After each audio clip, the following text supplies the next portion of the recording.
solution for you. It's iSpod.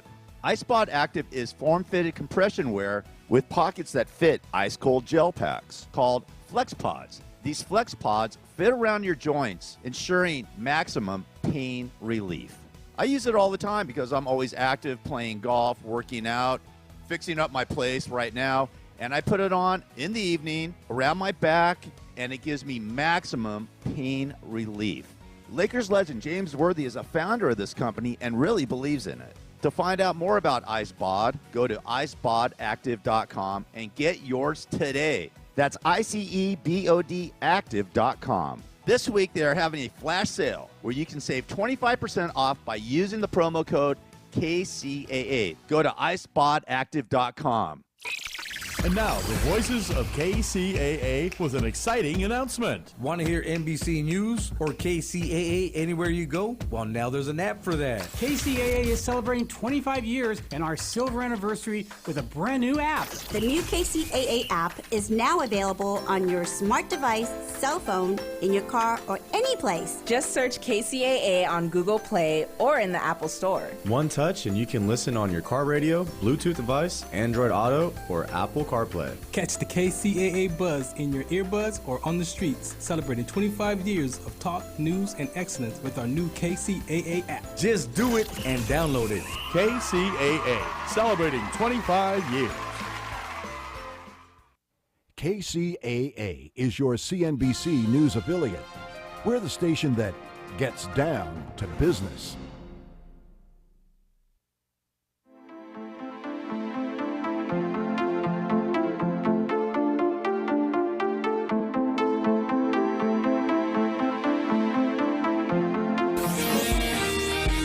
NBC News on KCAA Loma Linda, sponsored by Teamsters Local 1932, protecting the future of working families. Teamsters1932.org.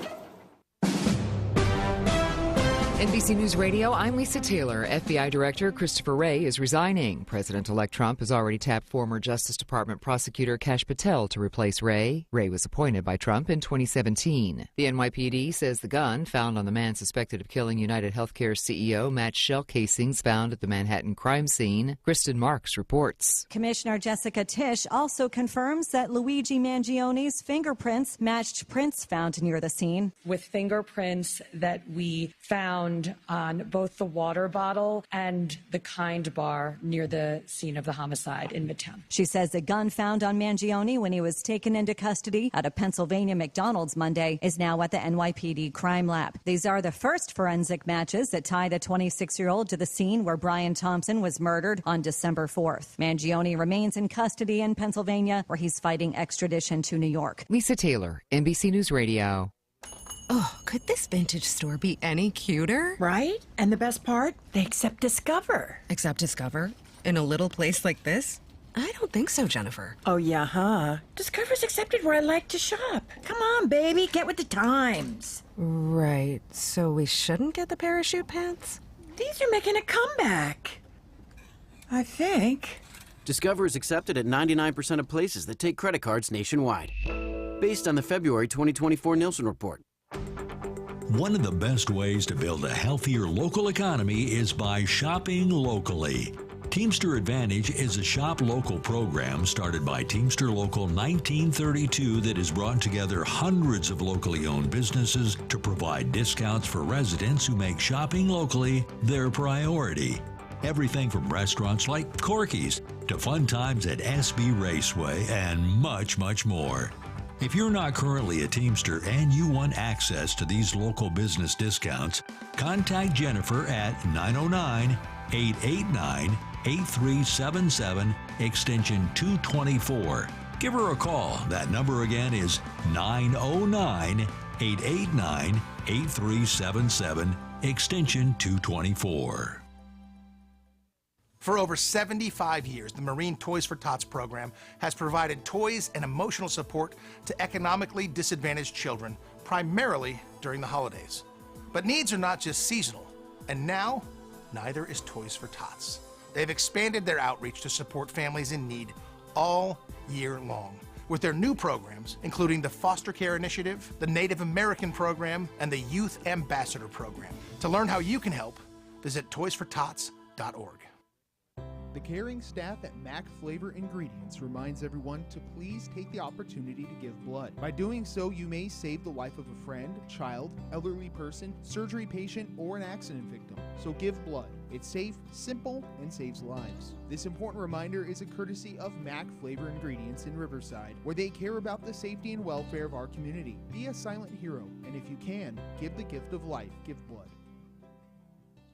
Hey, this is Gary Garver. If you work out like I do, or have a job where you sit all day and your back hurts and you're in pain and you don't know what to do, I have the perfect solution for you. It's iSpod.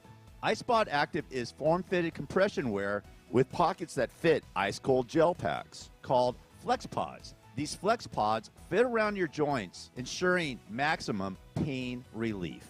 I use it all the time because I'm always active, playing golf, working out, fixing up my place right now, and I put it on in the evening around my back, and it gives me maximum pain relief.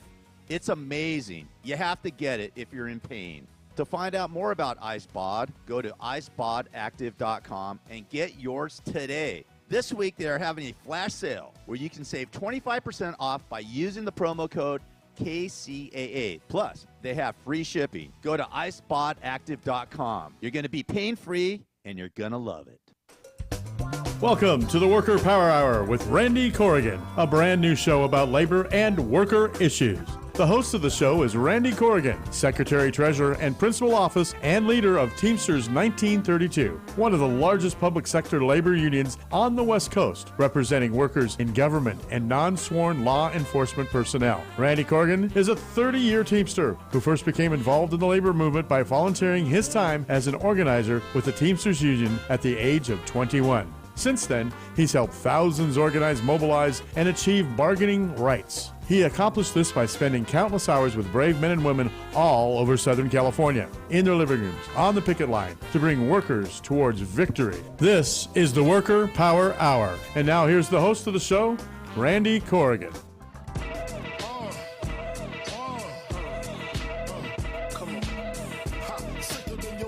All right. There you go. There's some music. Randy Corrigan of the Worker Power Hour back. It's been a couple weeks. Good to see and hear everybody. Good to be back. Long-time organizer, first-time radio host. Got a lot of good guests lined up for today.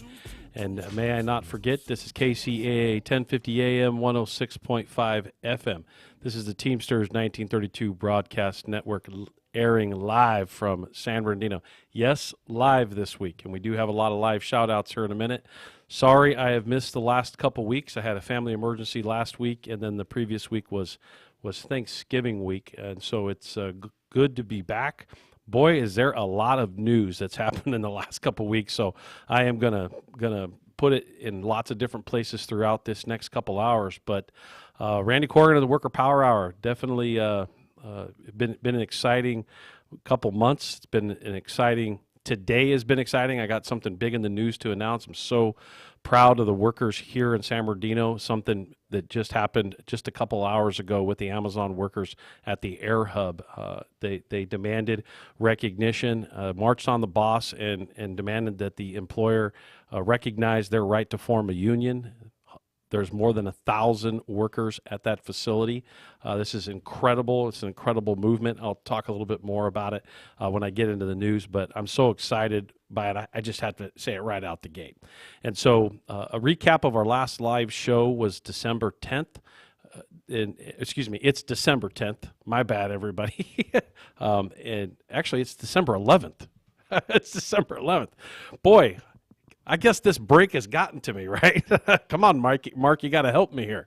You got to keep me from messing up my dates. Anyway, my last live show was November 20th, and we had Sierra High School Principal Hector Murrieta on, as well as the Learning Program Specialist Sharon Cowley. And what two amazing individuals in the work that they're doing at Sierra High School, as well as the partnership and the relationship that we have with that school, with our high school to High Paying Jobs Initiative and our training center that we have here at Teamsters 1932.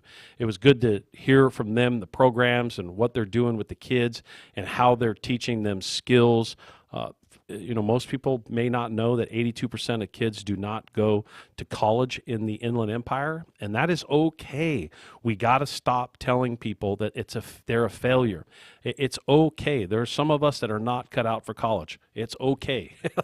There should be a lot of good paying jobs, good middle class, working class jobs, and what we have done with these partnerships is help build the skill level and help children, kids, young adults, adolescents, teens, whatever you want to call them, learn to identify what things they may like in high school so that they don't just enter the job market at 18 years old and just fall flat on their face, not sure what to do, and ultimately end up in multiple industries that they dislike, hate, don't want to do the work for. And so seeing the principal in here, Hector, and the learning program specialist, Sharon, in here, and seeing their dedication to those programs that they've built out is incredible work that they're doing every single day and helping those kids identify specific jobs that they're going to connect to once they get out of school. That's not the only school we have partnerships with. We have partnerships with dozens of them, and as time goes on, we're going to bring more and more in here so we can talk more and more about it, because what we're trying to do is encourage schools to talk more about these trades and these good jobs that as alternatives, so that kids coming out of high school don't feel like we did when we graduated, that we were failures if we didn't go to college. I mean, we were basically told you were a failure if you didn't go to college. Ain't that right, Mark? I think we did, because we're old guys compared to Robert over here. He called us a bunch of old guys last time we had this conversation. By the way, Robert, we're not boomers. You're off by a whole generation. We're not there, boomers, buddy. Like, you're killing me with this whole boomer thing. Anyway, but Mark, you were told you were a failure if you didn't go to college, right? I think I've done okay. Yeah. You've done well. But a bunch of us, we did okay. Look at you. Yeah, look at me, right? yeah, look at me. I'm just some bum on the radio. I was some kid that grew up in Fontana acting like a dummy, running around doing a bunch of crazy stuff, and ended up tripping into the labor movement and finding my way, and it's been really good. The movement's been good to me, and I believe I've been good to it. You've done an amazing job, Randy. But more importantly, these kids, I hope that they find something similar, because when I was in high school, at least when we were in high school, Mark, for us old guys, when we were in high school, we knew all the good jobs. Like, as soon as you graduated, you could go out, you could get that job, you could get an apartment, you could buy a car, you'd be able to buy a house in a year or so. That American dream has slipped further and further away, and at least the jobs in which kids can come out of high school and go right into something good, we want to be able to point to them, identify them, and most importantly, get the kids while they're in high school to identify what they like. I got a couple soccer players sitting next to me. We're going to talk to them here in a few minutes here. But it's kind of like the difference between, do you like soccer? Do you like baseball? Do you like football? Soccer's football, right? In most of the world. That's right. anyway, or basketball. What do you like? You can't force somebody to play a sport that they don't like. You shouldn't force someone into a job market that they're not going to do well in and excel in. And again, we're so excited those partnerships. I also sucked Becky into coming on to the show, and she's right in the center of all this, and we really appreciate all the work that you do in that space, Becky. We'll get you back on again. Actually had Lucky on here not too long ago. He was sitting over here. I'm actually going to get him in front of the microphone so he can talk about all the great work he does with youth and with the kids and with our... No, we can't have Lucky on? I say we bring Lucky on and we give him a few Bud Lights on top of it. He'll never shut up. He's going to laugh when he hears this. Anyway, and then we also had Susan Loftus on. It goes to show that if I badger someone enough on this radio to come in, that they'll eventually come in. Susan was one of them. And Susan, if you're listening live, I haven't seen the live shout-outs yet. She is? She's listening live. You killed it, man. You were amazing on the show, and we really, really appreciate how well you were able to articulate the what you did when you were in bargaining, your job, the integration with the community, and we also really appreciate the fact that you're a foster parent and all that you do for the community, not just every day at work, but also at home. And you're amazing. Thank you so much for coming on, and also thanks for listening live. And we also had Tariq Azim, the president of the San Bernardino County Young Democrats, come on. we had a good conversation over, what they do to support labor. We still have the invitation out to the young Democrats, the young Republicans as well. We want them to come in and talk about what they're doing to support labor. And as you've heard me say 1,000 times on the show, I'll say 1,000 more. The party lines don't matter. What matters is, do you support labor? Are you supporting working people? Are you supporting the people that can afford to buy the tickets to go watch them play soccer, right? And buy the concessions and buy the drinks and have a good time and take your family there. Most importantly, take your family there and have a good family event. So, Tariq, really appreciate you coming on. Did a great job. That was our previous show. And so the next part of the show is usually our Teamster jobs. And I want to let me back up. Live shout-outs.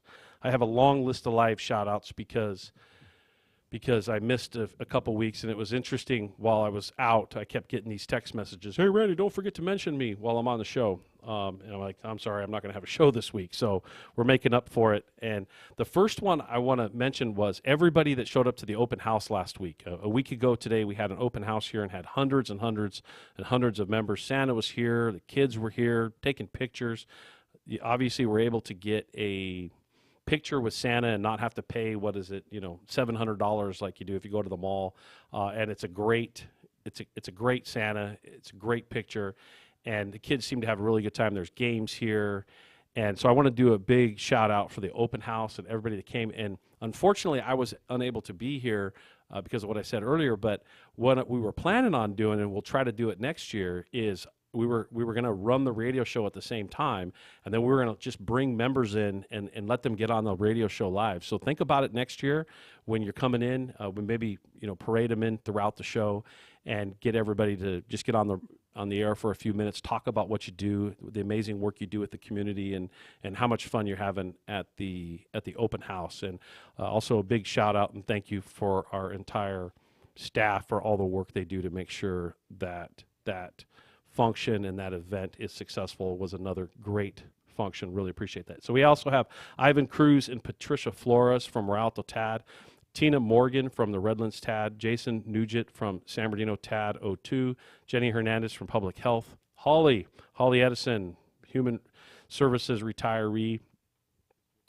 We also have Francine Beatty from Human Services, Jeremy Lopez and Justin Carrasco from ARMC, Lauren Bartlett, Nancy Miria from PSD Rialto, Karen Calvia. I may be butchering these names. I'm sorry. Go ahead and send me a message, and you got my apology. Irene Solomon, Kirk Garrison as always, and Susan Lofton listening live. Congratulations to the staff and the new PSD Whitney Young site and the PSD Las Terrazas site. Shout out to all of you. Shout out to Lillian Ballinger with SPSO Apple Valley Station. Oh boy, there's a backside. City of San Bernardino members, shout out to the City of Montclair for unanimously ratifying their first contract. You guys did a phenomenal job, got a great contract here just a week or so ago. Lori Ryan from the DA's office, she always is sending me an evaluation on our music. So she's one of our music buffs, so we'll see if she liked that intro music that she did there. Erica Czar, Lillian Aguilar, Mona Hughes from ARMC, ARMC Nutritional Services, Olivia Gabriel of MICU at ARMC TAD 01, and the amazing Desert Water Agency. And I just saw on my phone, Warren Pennington popped up. I haven't opened it up yet. I'm assuming you're listening live and you're saying, hey, don't forget about me. So, yeah, big round of applause for all of them. And let's not forget, speaking of schools, the Hispanic Caucus taught at the school yesterday they taught AB 800.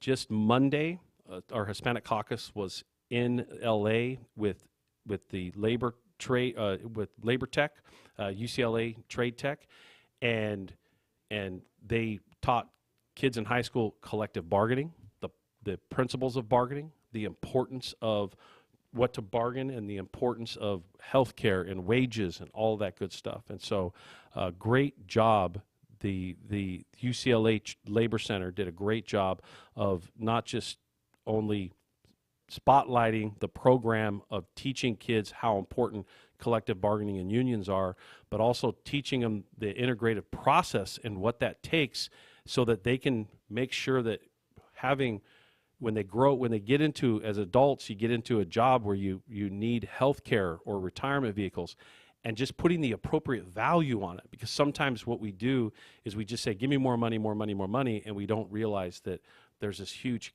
cost to healthcare and there's this huge cost to other benefits that we need to make sure that we prioritize while we're bargaining, and that's why we believe everybody needs a union. So shout outs to everybody. A great big list there. Glad everybody's listening in. Appreciate all of the work that you do. And so the next part of my show is we're going to talk about labor heroes and labor events. The first person I'm going to talk about as far as a labor hero is concerned is Philip A. Randolph. Now, Philip A. Randolph is, in the black community, essentially one of the most recognized figures because of the work that that individual did during the civil rights movement, as well as what they did with labor. And he organized and became the first president of the Brotherhood of Sleeping Car Porters. For those of you who don't know what a porter is, it's actually a janitor. It's just a different term for the name janitor. A union representing mostly African-American railway workers. Philip A. Randolph was a great organizer. He had to organize train porters throughout the entire United States. This massive, massive undertaking. Much like the Amazon campaign of today, it truly was a difficult task in taking on one of the largest industries at the time, which was the railroad. And there's a great movie that really talks about this, and it's called 10,000 Black Men Named George. And you may ask, why do they call it 10,000 Black Men Named George? The men that worked as porters on the train were all called George after the owner of the train company, George Pullman. And obviously that was meant as a derogatory term. And so once those workers organized and those workers were able to get a union contract, obviously they could stop calling him George and have some dignity on the job, as well as be able to support their family. And Philip A. Randolph is considered one of the greatest organizers of all time, and organized under some very, very challenging and difficult conditions. I mean, just think back to the time frame in the 30s, 20s, 30s, 40s, and 50s. The civil rights movement hasn't even, got the Civil Rights Act to pass yet. And so imagine how difficult those circumstances were. And these workers were organizing in the thousands because the conditions were just so bad. So, our labor hero of today is Philip A. Randolph. Make sure we recognize that, teach our children that. Make sure we educate one another on how important these individuals are. And then also for the Teamsters themselves, the first general president is an individual by the name of Cornelius Shea. He won election on August 8th of 1903 by a vote of 605 to 480 in a 1903 convention that was held of several team driver unions. That's actually where the merger and amalgamation happened for the Teamsters Union as we know it today to be formed. There were other Teamster represented industries at the time, or crafts and unions, and they all came together to form the Teamsters Union, which clearly we believe is the greatest union in America, and it's one of the most recognized. Our symbol all these years later is a throwback to that era of when there were horses and buggies in the wagons and team drivers. That's where the name comes from. Teamsters, team drivers, were the ones that were obviously had the whips in their hands, making sure that those wagons are moving along. And so Cornelius Shea, 1903, first general president, just an interesting point for you. An historical fact, I think it's really, this one's overlooked a lot. Unions and labor gets overlooked a lot as time goes on. And on December 27th of 1944, as World War II dragged on, President Franklin D. Roosevelt orders his Secretary of War to seize the properties and belongings to Montgomery Ward Company. Now, that would, can you imagine that freaking everybody out today, right? Think about it. Like, oh, you can't do that to corporate America, blah, blah, blah, blah. I mean, corporate America has really gotten its way for a long time. Corporations are kind of out of control. And this is a reminder of how far they're out of control and why the president seized control of the operations. The company had been refusing to comply with a labor agreement. So and what was important about the labor agreement at the time is that unions and companies were entering into labor agreements to have no strike clauses during the war, so that things could be produced to make sure that our men and women that were serving in the war had everything that they could have. But there was also something required on the business side, that if they didn't do certain things, that they were going to relinquish control of their company. And so the peace agreement was three ways. The government was stepping into it at that time as well. And so in an effort to avert strikes in the critical war support industries, Roosevelt created the National War Labor Board in 1932. And the board negotiated settlements between management and workers to avoid shutdowns in production that might cripple the war effort.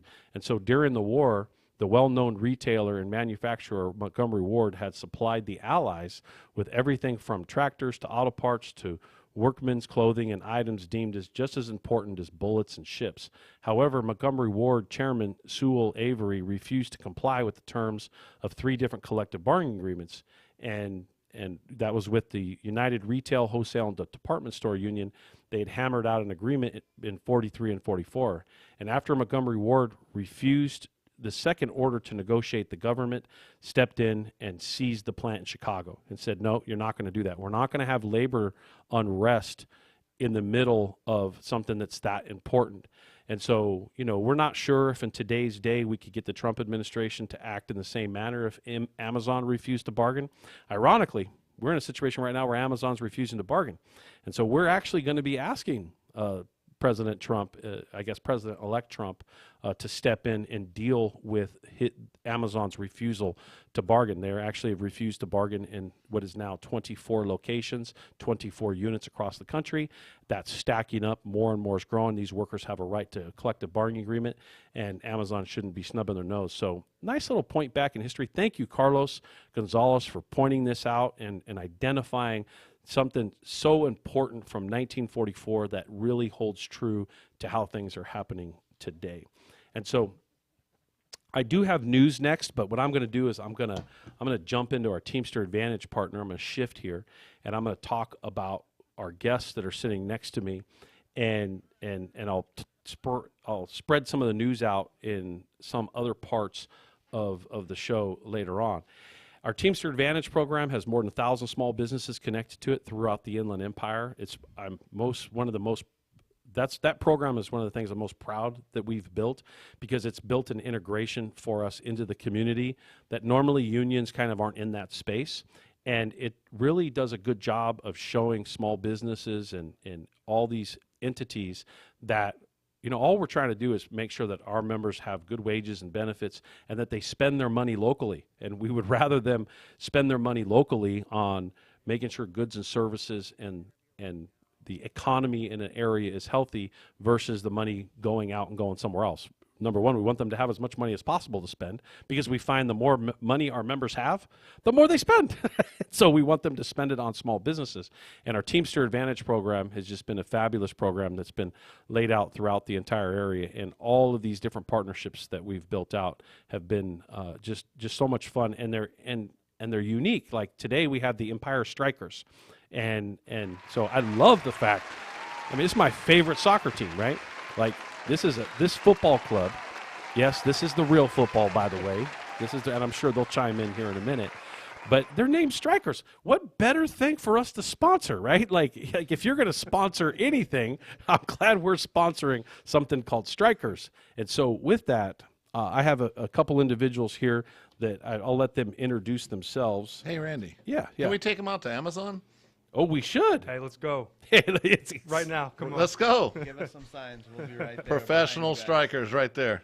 And so, Zach, you're a professional soccer player, right? Yep, I'm a professional soccer player. And first of all, Randy, it's just an honor to be on the show. Just even hearing you speak about equipping and inspiring this next generation has me fired up. I know my grandpa was an electrician, part of the union. And so not only are we a professional soccer team, but we also really carry ourselves as a professional community investor. We want to pour into the community. We want to raise them up. And so to us, I think more than any other professional sport or team in the country, is genuine to us. We want to really pour into this community and see them flourish and grow. and whatever is best for them. Where you been hiding this guy? That was the best, 38 seconds I've ever heard anybody say sitting on the show. It's the end of the year. I thought I'd bring in somebody good. That's right. You know, when it comes from the heart and it's true, it's even better. Yeah, that's right. So, no, that's amazing. Thank you very much. Really appreciate, your words. They mean a lot to us, principally as an organization, and we love the partnership. Do you want to introduce yourself? My name is Angel Niebles, and I'm in the front office. I help them get the word out and spread the love through the community. He just needs to come a little closer to the mic, right? No worries. Yeah, Sorry. yeah. No worries. Yeah, so I'm in the front office. My name is Angel Niebles, and I help. You help broker all these deals, right? Yes. Yeah. I build the relationship with all the community unions. Now, you guys go out to schools and stuff too, right? Oh, absolutely. That's our number one demographic, is bringing the youth, like you said, inspiring the youth, letting them know that some outlets out here to put all their energy in. Just one quick example, too. This Saturday, we were able to come around some underprivileged families that, weren't going to get any toys for Christmas, and we got to take them shopping, Kohl's, Target. And I was with this little boy named Jeremiah with his mother, and he said, "This is the best day of my life." And so just to be able to have those specific moments with people and children in this community and to be a part of those special moments means a lot. Man, again, this guy, we should just give him the mic. You want to come in and help co-host with us? I've done it before. Have you really? I have. So tell us about that. My story is quite the strange journey when it comes to soccer, or should I say football. So I actually grew up playing American football at a Division I level, had a tryout with the Ravens and Redskins. I never started playing soccer until 2 years ago. And I really hit rock bottom in my life. And in that moment, I wanted a challenge so big and so bold that would change me mentally, physically, relationally, spiritually. I'm a dad of 5 kids, and I wanted them to look up to me in such a way that they wanted to emulate me when I was growing up, when they're growing up. And so I wanted to have a noble quest, as delusional or as crazy as it might be. So I started waking up at 4 a.m. every morning the last 2 years, putting in ridiculous amounts of hours, going from never playing soccer before to my life to playing for a professional team. And I hope that even if this inspires 1% of kids to not only be dreamers, but to put the work behind it to do it, then I feel like I'm doing my job on and off the field. No, that's amazing. So you obviously just applied yourself, got to work on it, and just don't kick me. Right? Obviously, yeah.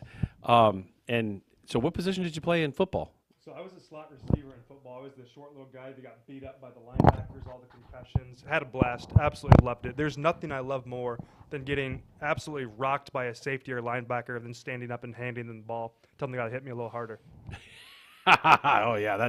I remember hearing a story of somebody years ago that went to play college ball, and he was a cornerback, and he laid the biggest hit he could on a receiver, and that receiver popped right up and looked right at him, and he said it was the biggest hit he'd ever laid in the entire time he'd ever played football.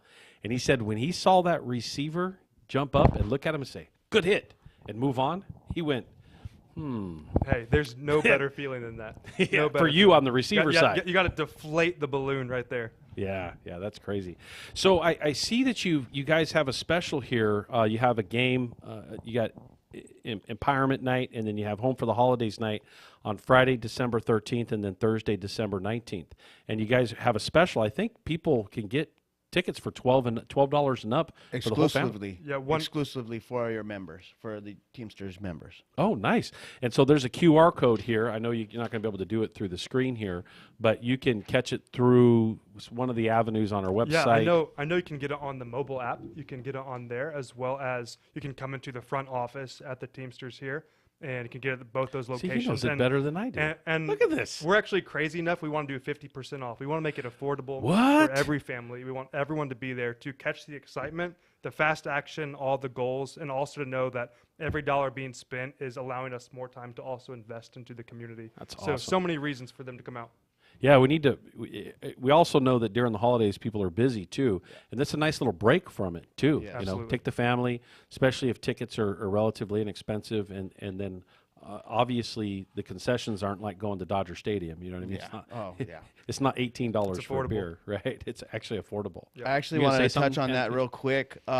So the Empire Strikers games, there's 12 home games from December to March, and the Teamster members get this discount all season long. All season. All season Let's long. go. Come on. Well, you know what we should do is we should sponsor a night, and I know you've probably been asking me about this for a while. He's looking at me, Mark over there.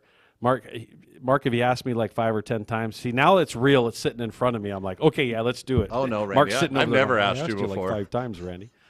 You gonna chime in here, Mark? Oh, no, I haven't never asked. I can't Never, hear you. Never. You gotta turn your mic on. I've never asked, Randy. Never, ever. He's saying never, Never. ever. I don't know. No if his boss. mic's on. No boss. I can't hear him through the mic, but hopefully I don't know if everybody else can hear him.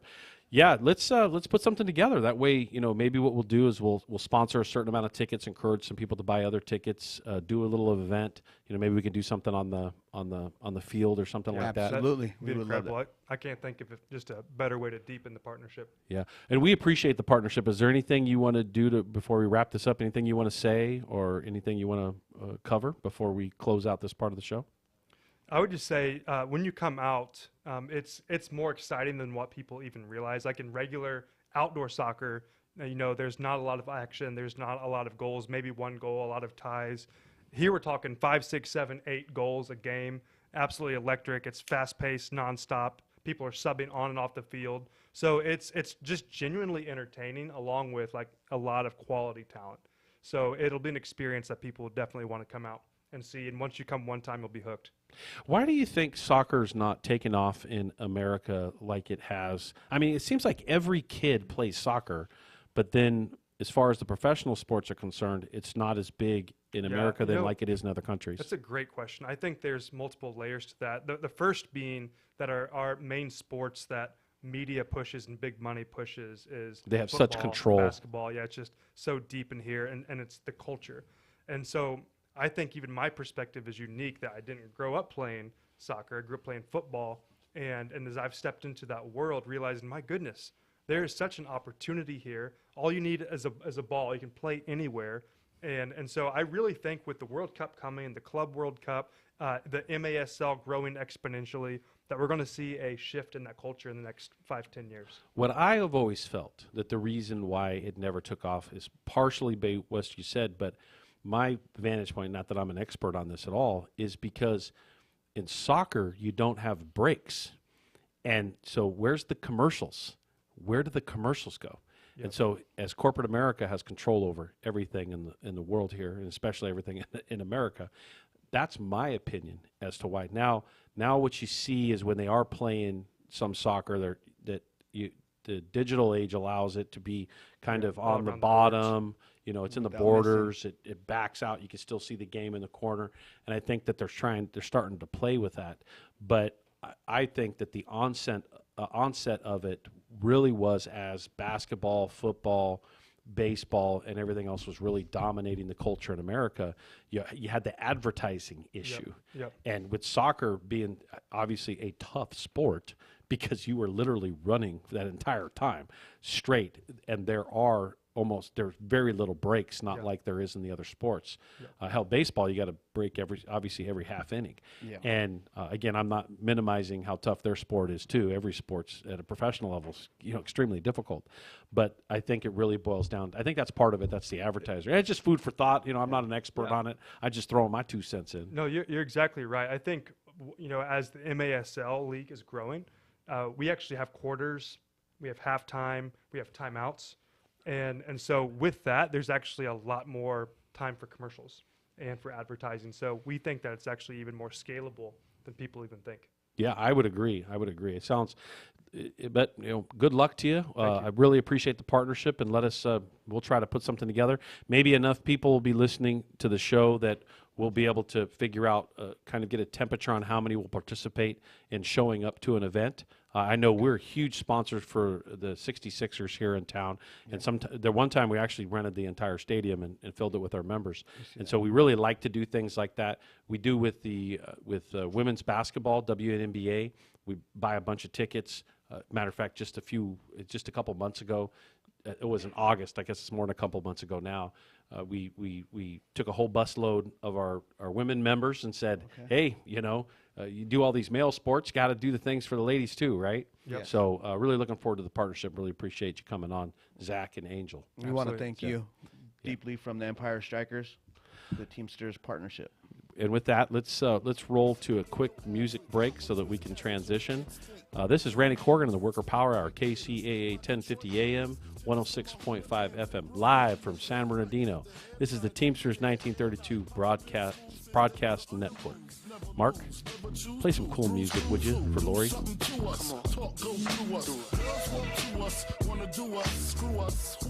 Yeah, Papa and Pump, close like Starsky and Hutch, stick to clutch. Yeah, I squeeze 3 at your cherry M3, bang every MC easily. Take that. Recently, frontin' ain't saying nothing, so I just speak my peace, keep my peace. Cubans with the Jesus peace, with my peace. Packing, asking who want it, they got it, flaunt it. That Brooklyn, we on it. Biggie, biggie, biggie, can't you see? Sometimes your words just hypnotize me. And I just love your flashy ways. I guess that's why they're broken, you're so fake.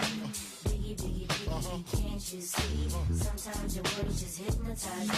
And I just love your flashy ways. I guess that's why they're broken, you're so fake. I put the NY onto DKNY. Miami, DC, prefer Versace. That's right. All Philly know it's Moschino. Every cutie with the booty, boy, the coochie. Now who's the real dookie? Meaning who's really the ride?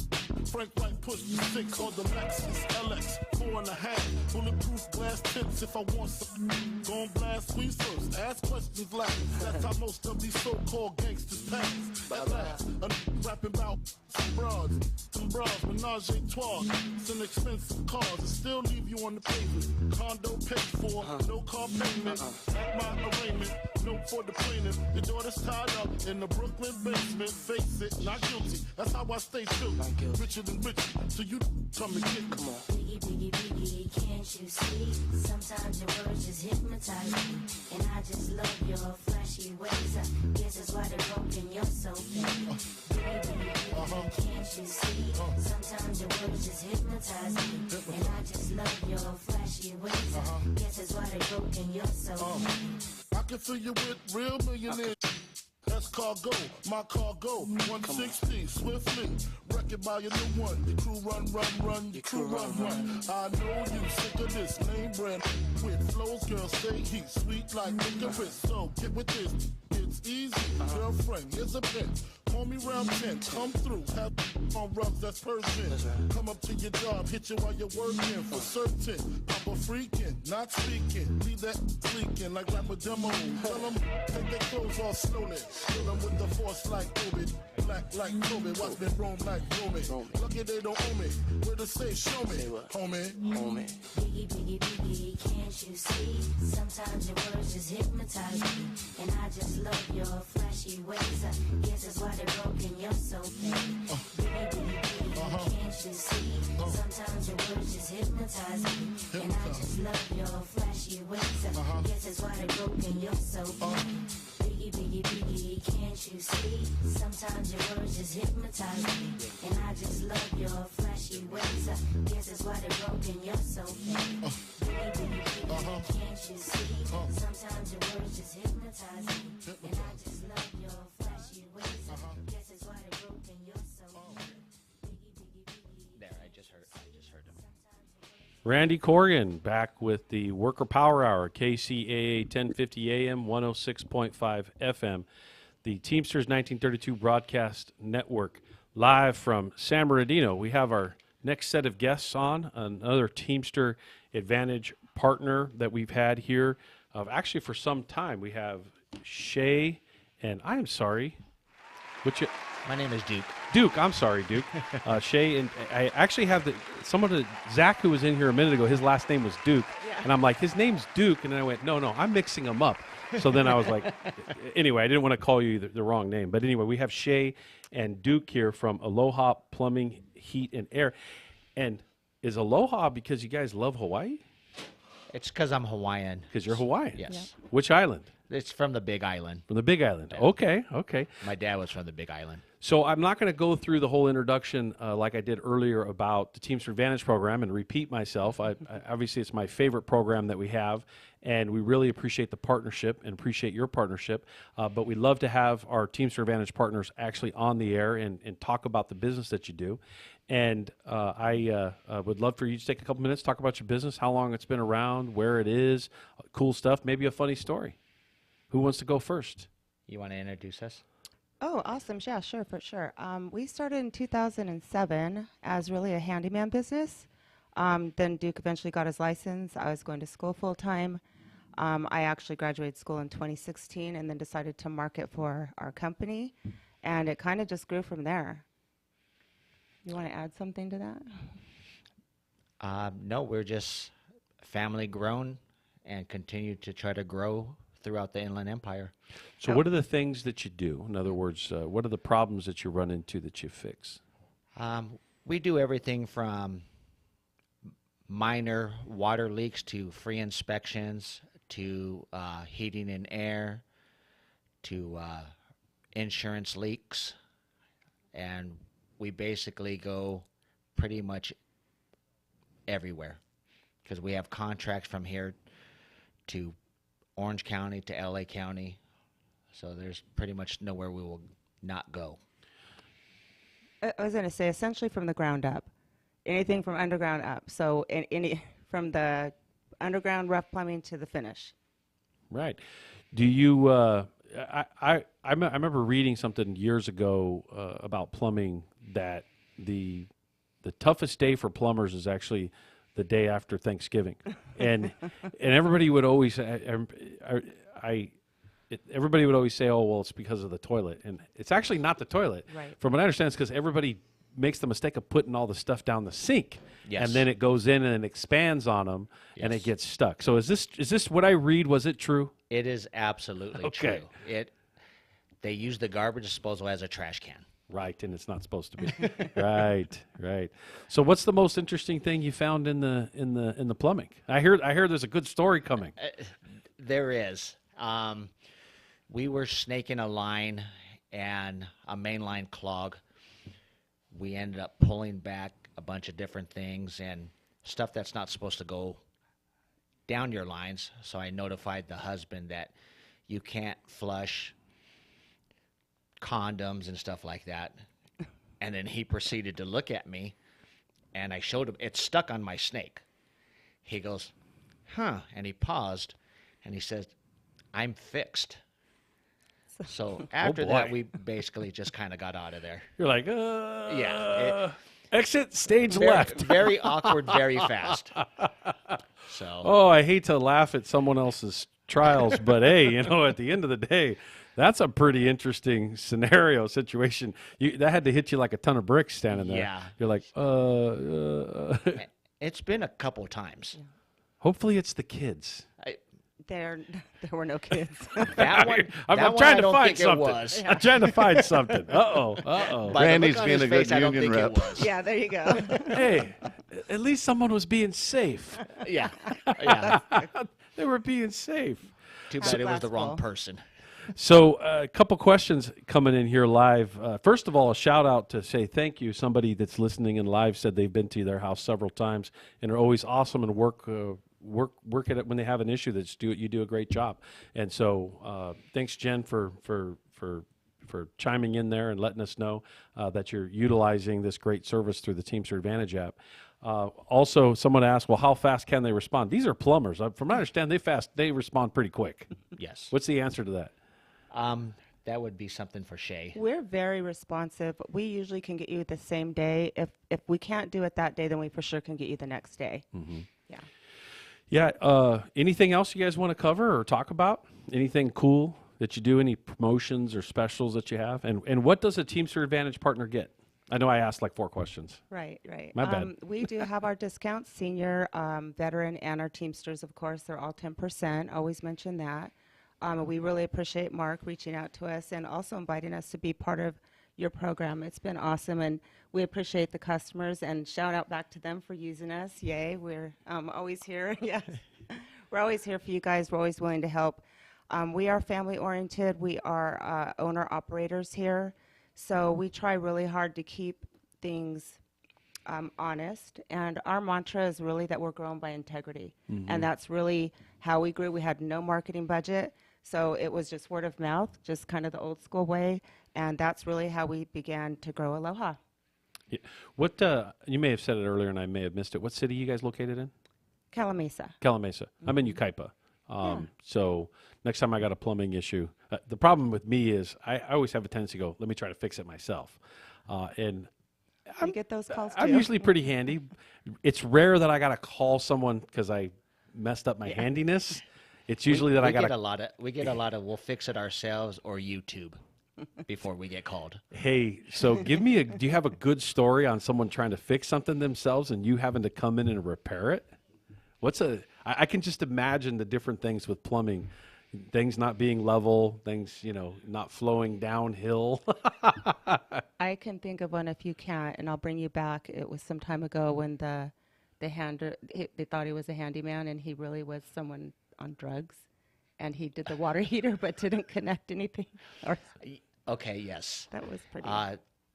They called a so-called handyman, and this poor lady, she calls about 2 hours later saying she's got water coming up through her stove, her wall heaters. Yeah.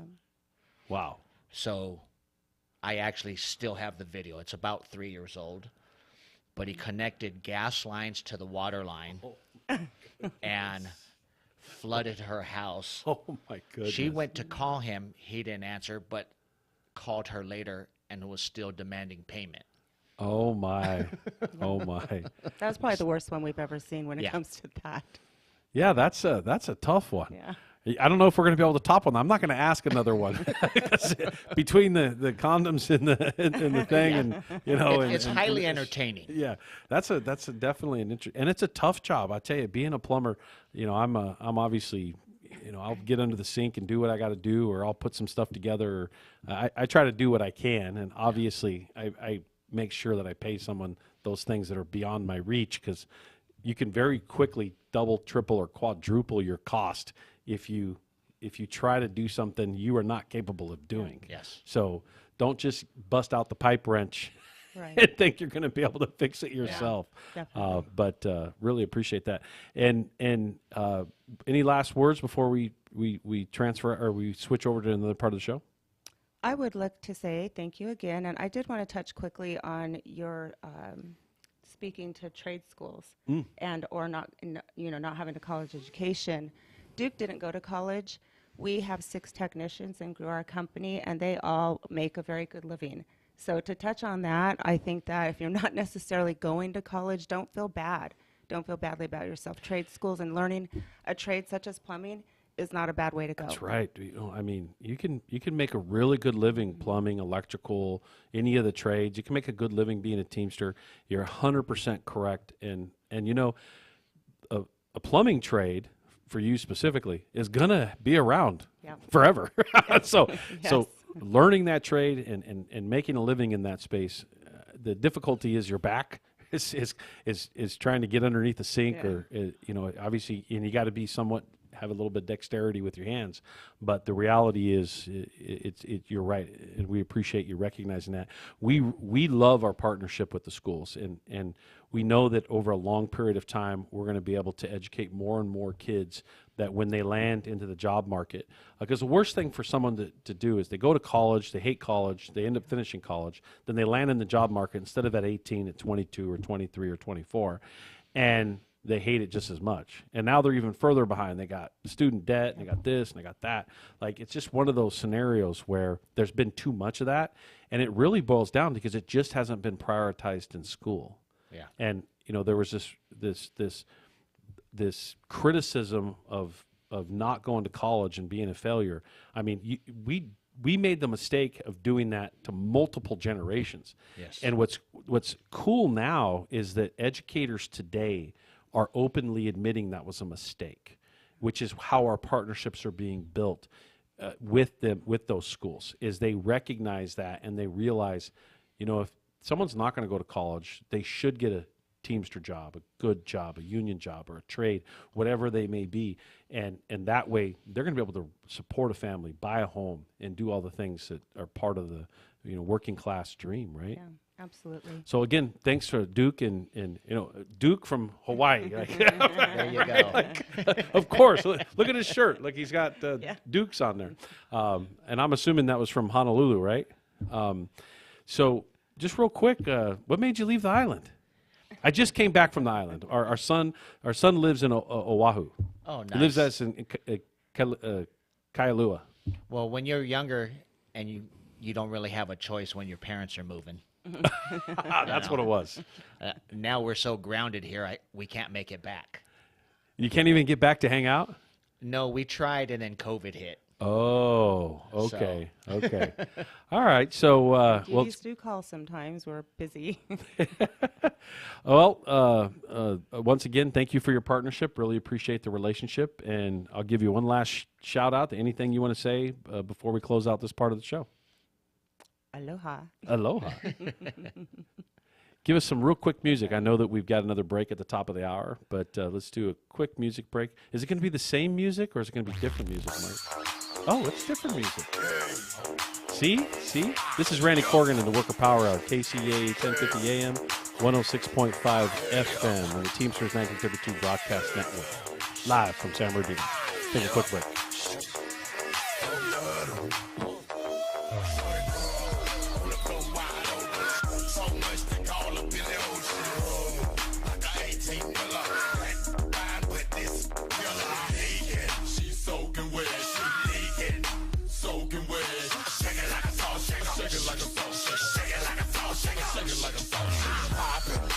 Percolate. First on duty, no time to wait. Make it work with your t-shirt. You gotta shake it till your calf muscle hurt. Say the heels on your feet, you strap around your boom. Call that Bojangles. Cruising like fruit or a douche like poop to be a loser get loose on the goose go ride off the table Dan.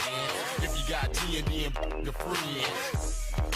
Song in. If you ain't with it, we're grown then. We ain't no boys, we grown then. You ain't gon' dance, well don't then. Why you wanna waste song then? See you down doing nothing. On the floor wide open. So much they call up in the ocean. Like a 18-wheeler. Fine, but this girl naked. She's soaking wet, she's naked. Soaking wet. Shake it like a salt, shake it like a salt, shake it like a salt, shake it like a salt. Shout it, put your hands on it. Coming down like a hey. Raise the wall, shout it, put your hands on it. Coming down like a hey. Roll that, ride around like a mother wheel. Shake that, it's like a mother wheel. Ride around like a mother wheel. Shake that, it's like a mother wheel. Get rough with it, get loose with it. Like Shaw said, let Bruce hit it. Get rough with it, get loose with it. Like Shaw said, let Bruce hit it. Yeah, shake that real fast and solid. Shake that real fast and solid. Shake that real fast and draw. Shake that real fast and draw. On the floor wide open. So much they call up in the ocean. Like a 18-wheeler. Fine, but this young lady, she's soaking wet. She's naked, soaking wet. Shake it like a salt, shake it like a salt, shake it like a salt, shake it like a salt, shake it like a dollar, 5 or 10. All right, Randy Corrigan back here. I'm going to cover some brief news real quick, and then we're going to go to the mandatory break at the top of the hour. It was great to have them in there. What a couple fun stories. I can't imagine somebody actually hooking the water up to the gas instead of it being like, oh my goodness, that's crazy. That's crazy. That is absolutely nuts. So there's a couple big things in the news right now that everybody's really talking about the CEO that got shot, and normally I only cover labor news, and I think there's a labor story inside of this, believe it or not, and I'm going to talk about a little bit more in detail on the other side of the break before we get to our next guest. But I think it shows the stress that's happened in the healthcare industry when it comes to healthcare not being prioritized, healthcare not being affordable, and there's a whole issue around corporate America inserting itself into healthcare, and there being healthcare for profit. And if you're, again, I am not justifying somebody being shot. That is not the point of what I'm saying. What I'm saying is you can see a lot of, nobody expected this sort of reaction from the public that's around this because it appears to be somebody being upset about what happened in healthcare that drove them to doing this. And again, that's not an excuse to do it. But we definitely have to identify the problem in this space. And part of that problem is that healthcare has been turned to profit. And as a matter of fact, the event that Brian Thompson, who was shot at, was the, if I'm correct, it was the investment part of like where all their investments were going. So all the profit and all this money that's being made in the system for profit, you think about that for a minute, for profit off of healthcare, then is now being used to be invested and make more money. And like really break down what's going on here and how healthcare, the purpose of healthcare has been bastardized by corporate America. And I think it's important to point some of these things out. So I'm going to talk about how this connects to labor, how this connects to a union contract, and how this connects to all that on the other side of the break. But we got a lot of good news to cover, a lot of exciting things that have happened. I have less than 1 minute to do all of it. I'm just kidding. I have less than 1 minute until the break, and then we actually have another full hour. And then we have another guest, too, on top of it. And just as a sneak peek for next week, I'm actually going to have a guest on the show from the healthcare industry that's helping us with our clinics and a lot of stuff that we've done with our healthcare here at 1932. And so with that, this is Randy Corrigan and the Randy Corrigan, the Worker Power Hour, KCA 1050 AM, 106.5 FM. This is the Teamsters 1932 Broadcast Network, and I am a longtime organizer, first-time radio host. I am absolutely a rookie, and I'm going to switch over and let the top of the hour news break happen. Mark, take it away.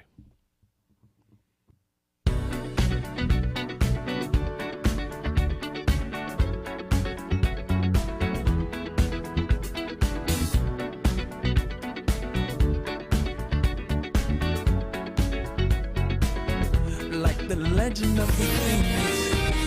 NBC News on KCAA Loma Linda, sponsored by Teamsters Local 1932, protecting the future of working families. Teamsters1932.org.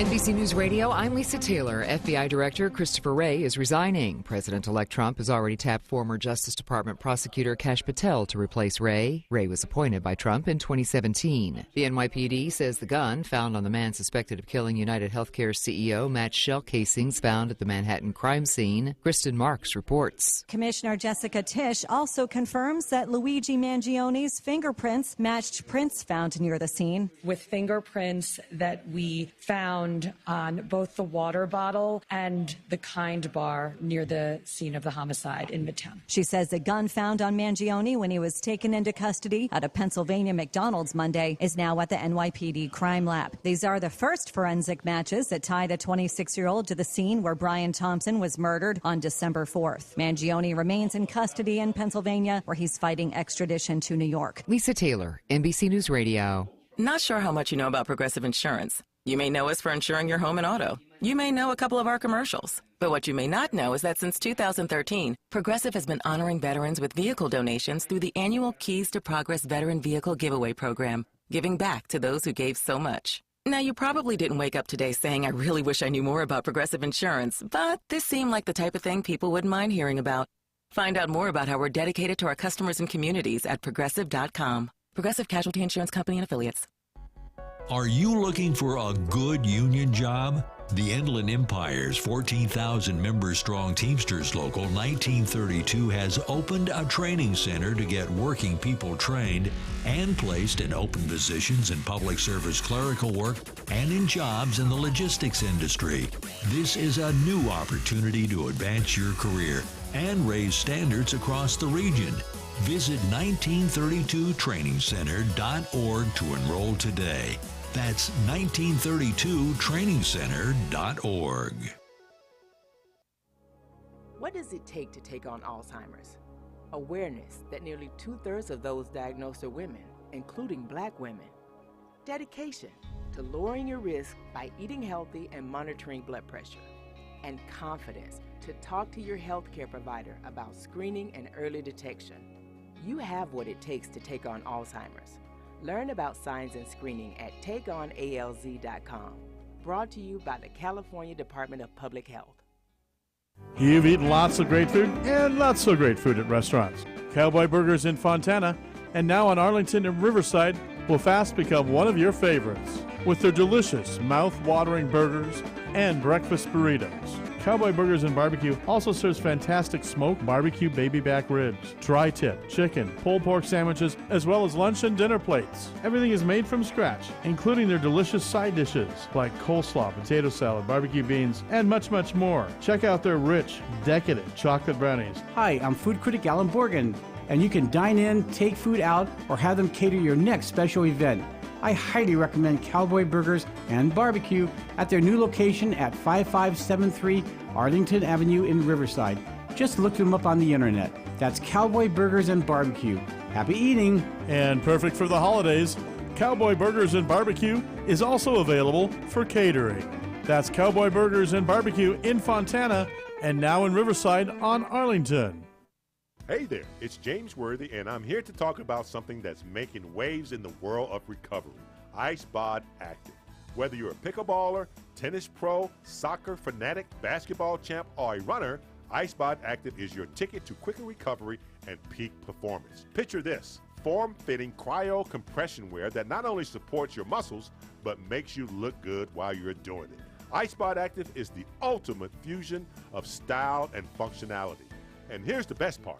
IceBod Active comes equipped with pockets that fit flexible ice-cold gel packs that conform to your body's contours, providing targeted relief right where you need it most. So whether you're a hard-working laborer or a dedicated athlete, IceBod Active lets you ice and go. Don't let sore muscles hold you back. Go to icebodactive.com today and experience the future of recovery. They have free shipping and a 30-day money-back guarantee. Go to icebodactive.com.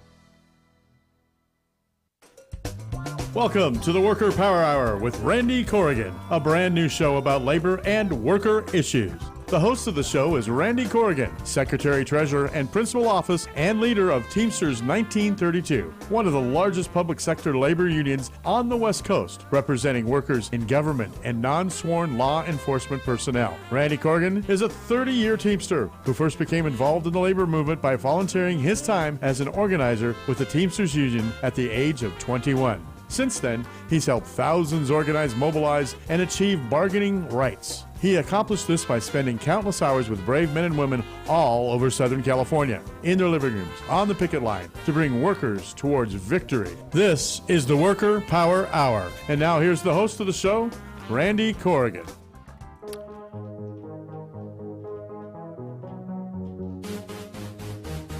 All right. See, Mark?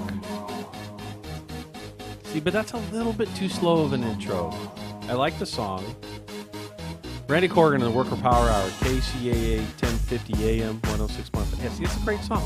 106.5 FM, and the Teamsters 1932 Broadcast Network, live from San Bernardino. Really looking forward to Lori and others that always rate our music, because this mix was a little bit different. And tell me what you think, Lori. She's probably already emailed me. I just can't open up my email and take a look at her. I got a thumbs up. You did? Who'd you get a thumbs up from? Lori. She texted me. Oh, she already did. She texted me. me. So we're good. You don't even need to look at my email. The critics are happy. As long as Lori's good, we're good. I think you need a little of the words in there, though. I like that. That poker face, right? Yeah. Probably need to clip it so it's more into the song instead of the intro. Yeah. Definitely got to try to do that. That's what I was kind of insinuating at the beginning. But Marky Poo, he's whenever he does something wrong, we call him Marky Poo. You haven't called me Marky Poo in a long time. I know. I was starting to think you're like, maybe he's upset with That's me. no. Not Mom you told me to anymore? back off. Oh, that's right. Here we go. Right. Signing off. Not loving you anymore. Oh, Right. yeah. I got you. Hey, so we have Tanya Rhodes, a community advocate, sitting next to me here. She is, I won't introduce her. I've introduced her, but I'm not going to steal her thunder. So you can talk about what you do and what you're on our show for. Thanks for coming on. Really appreciate you coming on the show and sharing some of your insight. You have your own podcast, right? Yes. So my name is Tanya Rhodes Hensley, and I do. I have Talk of the Town that we started 4 years ago. Actually, Robert Porter, who does a radio show here, started it. And then he said, you take the podcast, I'll take the radio show, and let's kind of divide and conquer versus constantly doing everything together.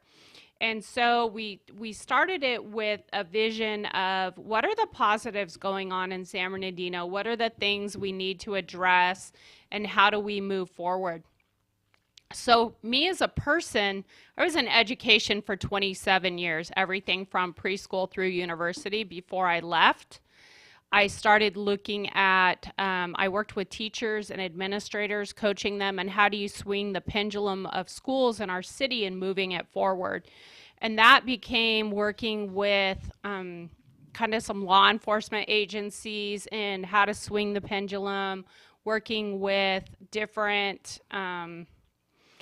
city council meetings, things we have going on, and making our area a better place. I've done philanthropy for about 12 years now, and working in philanthropy and going out and trying to make a difference in those areas. And so there's a lot I do. You don't have time for all of it, but those are kind of the main nutshell things that... Yeah, just a general overview is good enough. It gives everybody for those that haven't heard of you before, now get an idea. And so we were talking a minute ago. Sure. And you brought up... You want to go straight into it? Absolutely, man. Absolutely, I love right? Go, hold on. I got one more thing I want to do before you do that. This is funny because I met you guys. I met a huge part of your team doing new employee orientations at the county. And shout out to them. They do a great job, by the way. They do a fabulous job. Absolutely love them. Great team. Did some videos with them, had some fun, getting things out, decided to run for politics. And I kind of had decided to run for politics really short. A lot of things had gotten cut off. So I was like, okay. But one of the things I said to them, and I think this caught their attention, my great uncle was one of the 8 founding members for one of your, I'm going to say it wrong, one of your halls in Illinois. A local? A local. Yep. And I say that because I got the look when I said it, and I had to go research it because I'd heard it all my life. And, you hear it, there's something in there, but it doesn't mean it translates correctly later on in life, right? Correct. And so I the looked story at, could have grown legs. Yeah, well, and a whole lot of other things. So I went and looked it up, and I couldn't find his name attached to it, but I could find the local number, a local number, and a time frame where it would make sense, because obviously it wasn't the number 1, right? But I did find in the hometown that my grandparents were from, local 371. That my cousin also was in that just passed away from. So it would make a whole lot of sense that was the local. Gotcha. And so I say that because for me, I have a huge background in growing up, not just with that. My father was a journeyman painter. I was an educator in a union. My kids are in education in a union, things like that. And so I have that background that comes to what I do in the community and organizing and bringing people together, coalescing the team to bring people together. That's why I say that before you go into where you're going. Well, I was only doing it because you brought something up as you came in and we got introduced. And just to set the stage, most people may know that we're listening, and if they don't, just get them up to speed. It was last week that there was a statement read on my behalf. Unfortunately, I had a family emergency and couldn't be there and make the presentation myself. It read to the city council of the city of San Bernardino and essentially starting to draw a line with them on some things that have happened. And most people that were watching, or either online or on TV, or may have been there physically, don't know all the history and what's happened over a couple years. Sure. And so me personally, one of the last things I do is actually address a board of supervisors or a council and criticize what's going on. It's one of the last things. In other words, that's not where you start. That is not where we start. Okay. I've never believed to start there. I've always believed to start in a space of trying to resolve issues. And so clearly some of the actions of the San Bernardino PD have come down, from our perspective, are unacceptable. They know that. We have made it very clear to them, not just in writing, but in formal demands, as well as correspondence, and personally trying to meet with them. But I also talked about the things in the letter on what we are doing in San Bernardino. And that's the interesting part of this, because you mentioned something, positives in San Bernardino. And I believe Teamsters 1932 is a positive in San Bernardino. Sure. And one of the reasons I believe it's a positive in San Bernardino is our message is to transform the Inland Empire. And we are living by that. We are investing in it. As a matter of fact, we brought 4 radio stations right back to the city of San Bernardino. We're sitting in the studio right now. And I actually reached out to multiple elected officials in the city and said, hey, the radio stations are coming back to San Bernardino. They were here before, and now we've brought them back.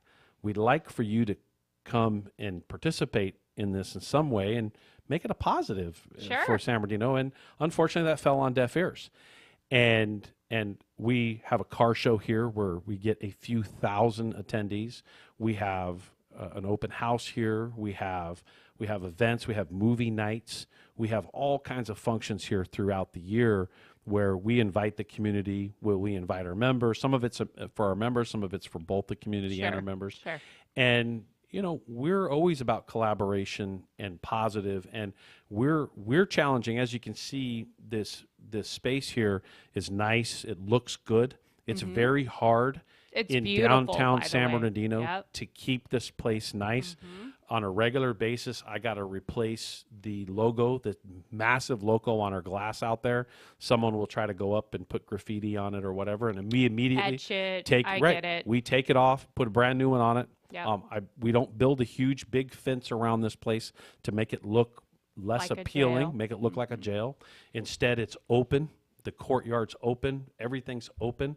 Yes, we have to deal with homelessness. We have to deal with all the things that we're facing here. And so in light of all that, we have invested more and more of trying to make the place look better and better as time gone on. Unfortunately, we just haven't had partners like we thought we would have. Sure. We're a little shocked by that, which is why the letter was read. I'll be back at the council meeting, barring any emergency or something next week, and I will be following up with what I said before, because I have yet to hear from anybody based on that letter, and that's unfortunate. So I think I wanted to set the stage as to where that is. Sure. So you said you had some suggestions. That's important. Oh, yeah.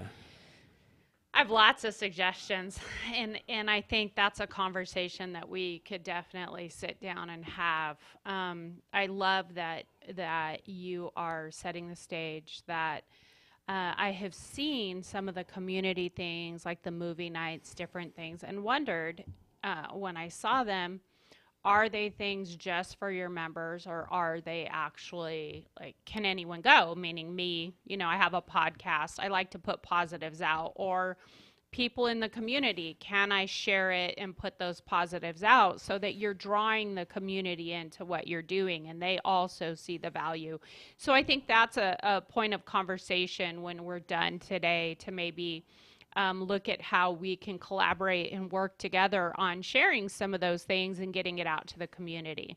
Yeah, so to answer your question, some of it is a yes, some of it community is openly invited, and some of it's no, it is for members. Sure, absolutely. But any recognition or announcement of what we're doing for our members and or the community is always welcomed, because even if it is just for our members are the community. Right. And so by saying, hey, we hosted a movie night, our members participated in the movie night, the members brought their families, the members, right.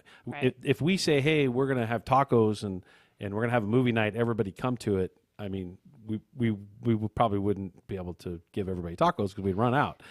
So we have to balance what we do with the community versus what we do with our members. And I get that. Yeah. It's more the concept of if you're doing something and you want the community in, meaning the entire community, then that's something that I'm able to facilitate putting out for you guys. Like if you said we're hosting a toy giveaway and we want to invite everyone, right? I could do that. Mm-hmm. If it's we're doing this and we want to invite our members who are part of the community, I'm not going to put that out on my social media because you have sufficient space to do that on your own. That's the difference. Not because. But if you want to talk about what we're doing for our members, we're good with that. I understand that. We I like that agree. because what'll happen is we want people, the general public, and the rest of the community to see that. Well, maybe they want to become a member. Well, and I'll take it to something different. I saw last year the car show, but I didn't see it until after it had happened. And so, like, for me, I didn't know what was going on. I would have come down here and gone. And so a lot of times people, whether they're not putting it out in spaces where I see it or people aren't seeing it, things like that. And I'll tell you where I went with that when I saw it. Not knowing, the topic of what you addressed last week or whatever was going on with that. I used to be on the Police Foundation, and I was like, oh, I would love to partner with them in doing a car show, making it a positive for San Bernardino, right? And because anytime I see people doing good things in our city, my heart goes to how do we make it a positive for San Bernardino? Because that's 1,000 cars you're bringing in on a weekend, right? And how I saw it was San Andreas came out and had a vendor booth. My husband used to be a principal at San Andreas High School. And so, something completely different. And I love old cars. I go to anything like that because I used to go with my dad all the time. So it goes back to when I said some ideas, it was that concept, right? Like, look at how do we partner with people in the community to bring the community together and move forward. Part of that is, though, I will say, people have to want to partner. Yeah. And so I get that, right? So that's where I was going with it. The challenge with that is clearly I think this last year we had nearly 4,000 people attend. Okay. We had over 500 cars and over 100 bikes. And if you saw any of the video coverage or pictures, you could see that it was packed, well attended, and it's a hard function for us to manage at the local alone. Mm-hmm. Literally, the city does not help us literally one bit.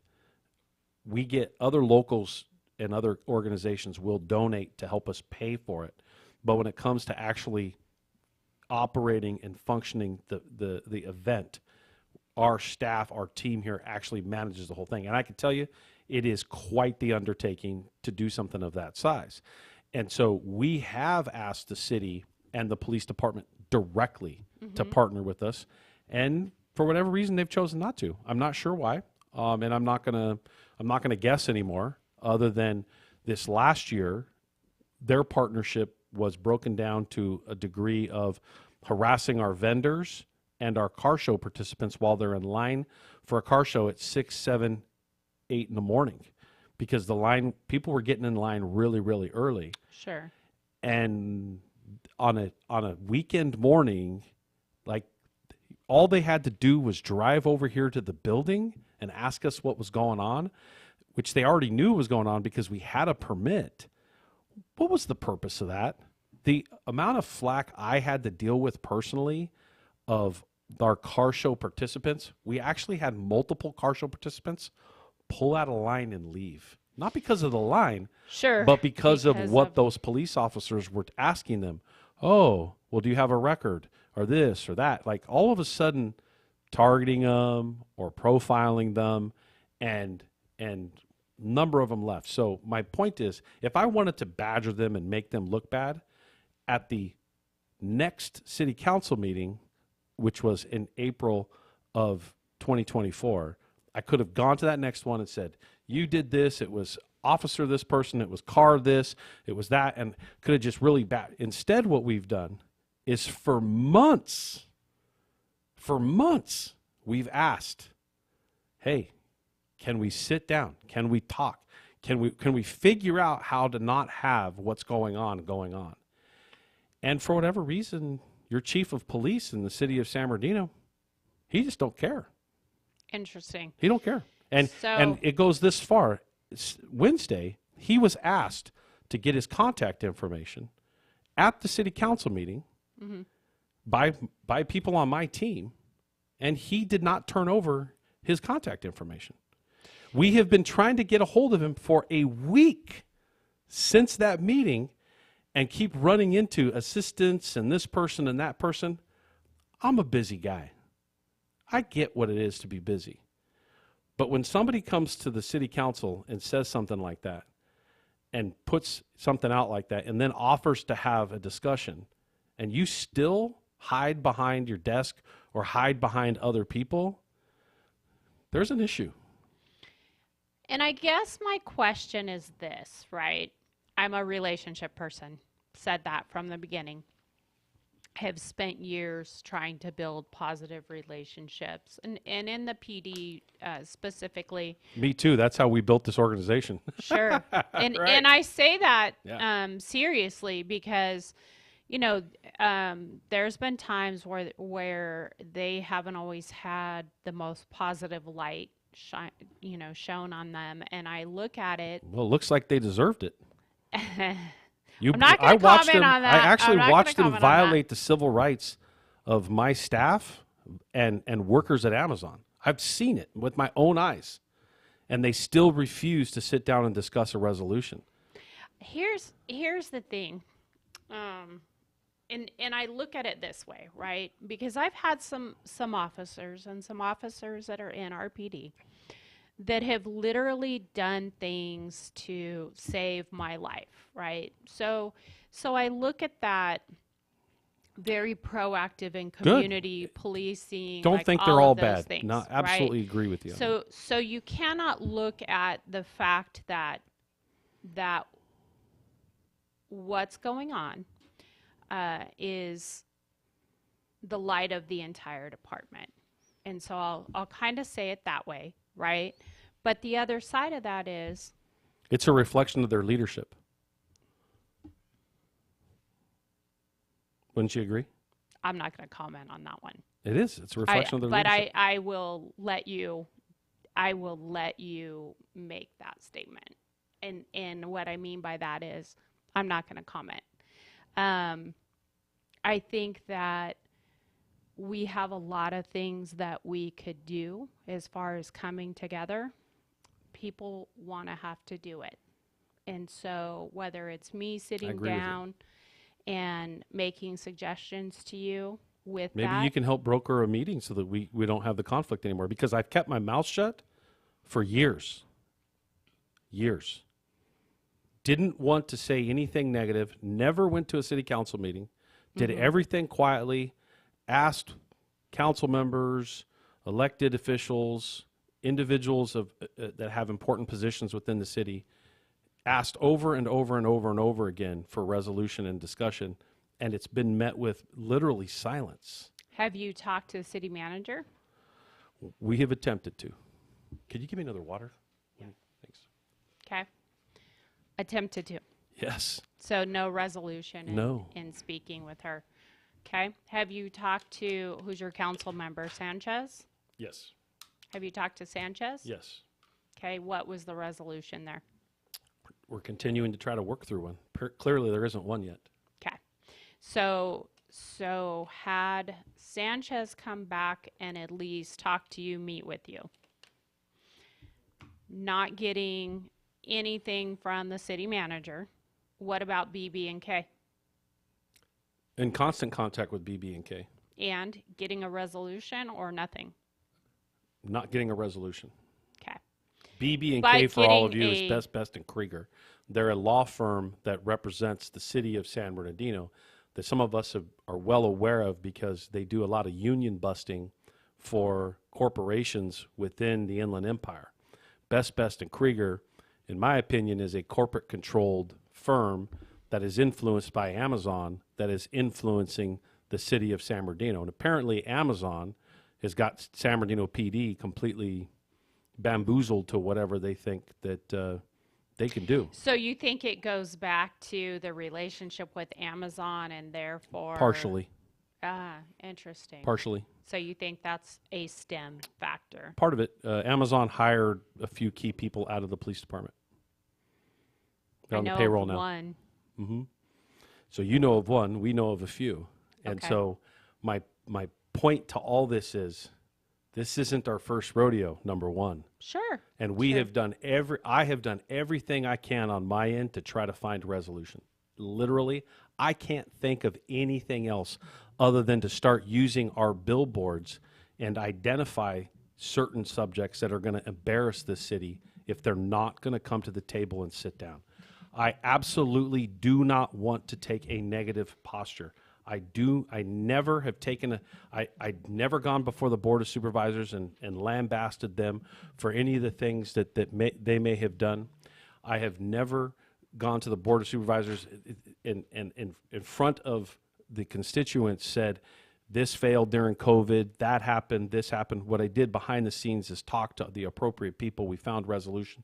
We fixed things for the community and for our members over and over again. And I could go through city after city after city after city in the Inland Empire, and I could show you a track record of years of myself and our organization doing exactly what I'm talking about. We're just at the end of the rope now with San Bernardino. So I'm going to say this because what you just said is so important, right? Because obviously we're not going to come to a resolution, you and I sitting today, here right? talking today. I would like to. I would love to. That'd be great. And as much as you know, I think I have some great ideas on how to make some of those things happen. You have to have willing participants in that happening, right? But the other side of it is, and I say this all the time, I get more done walking in any back door than I ever do a front.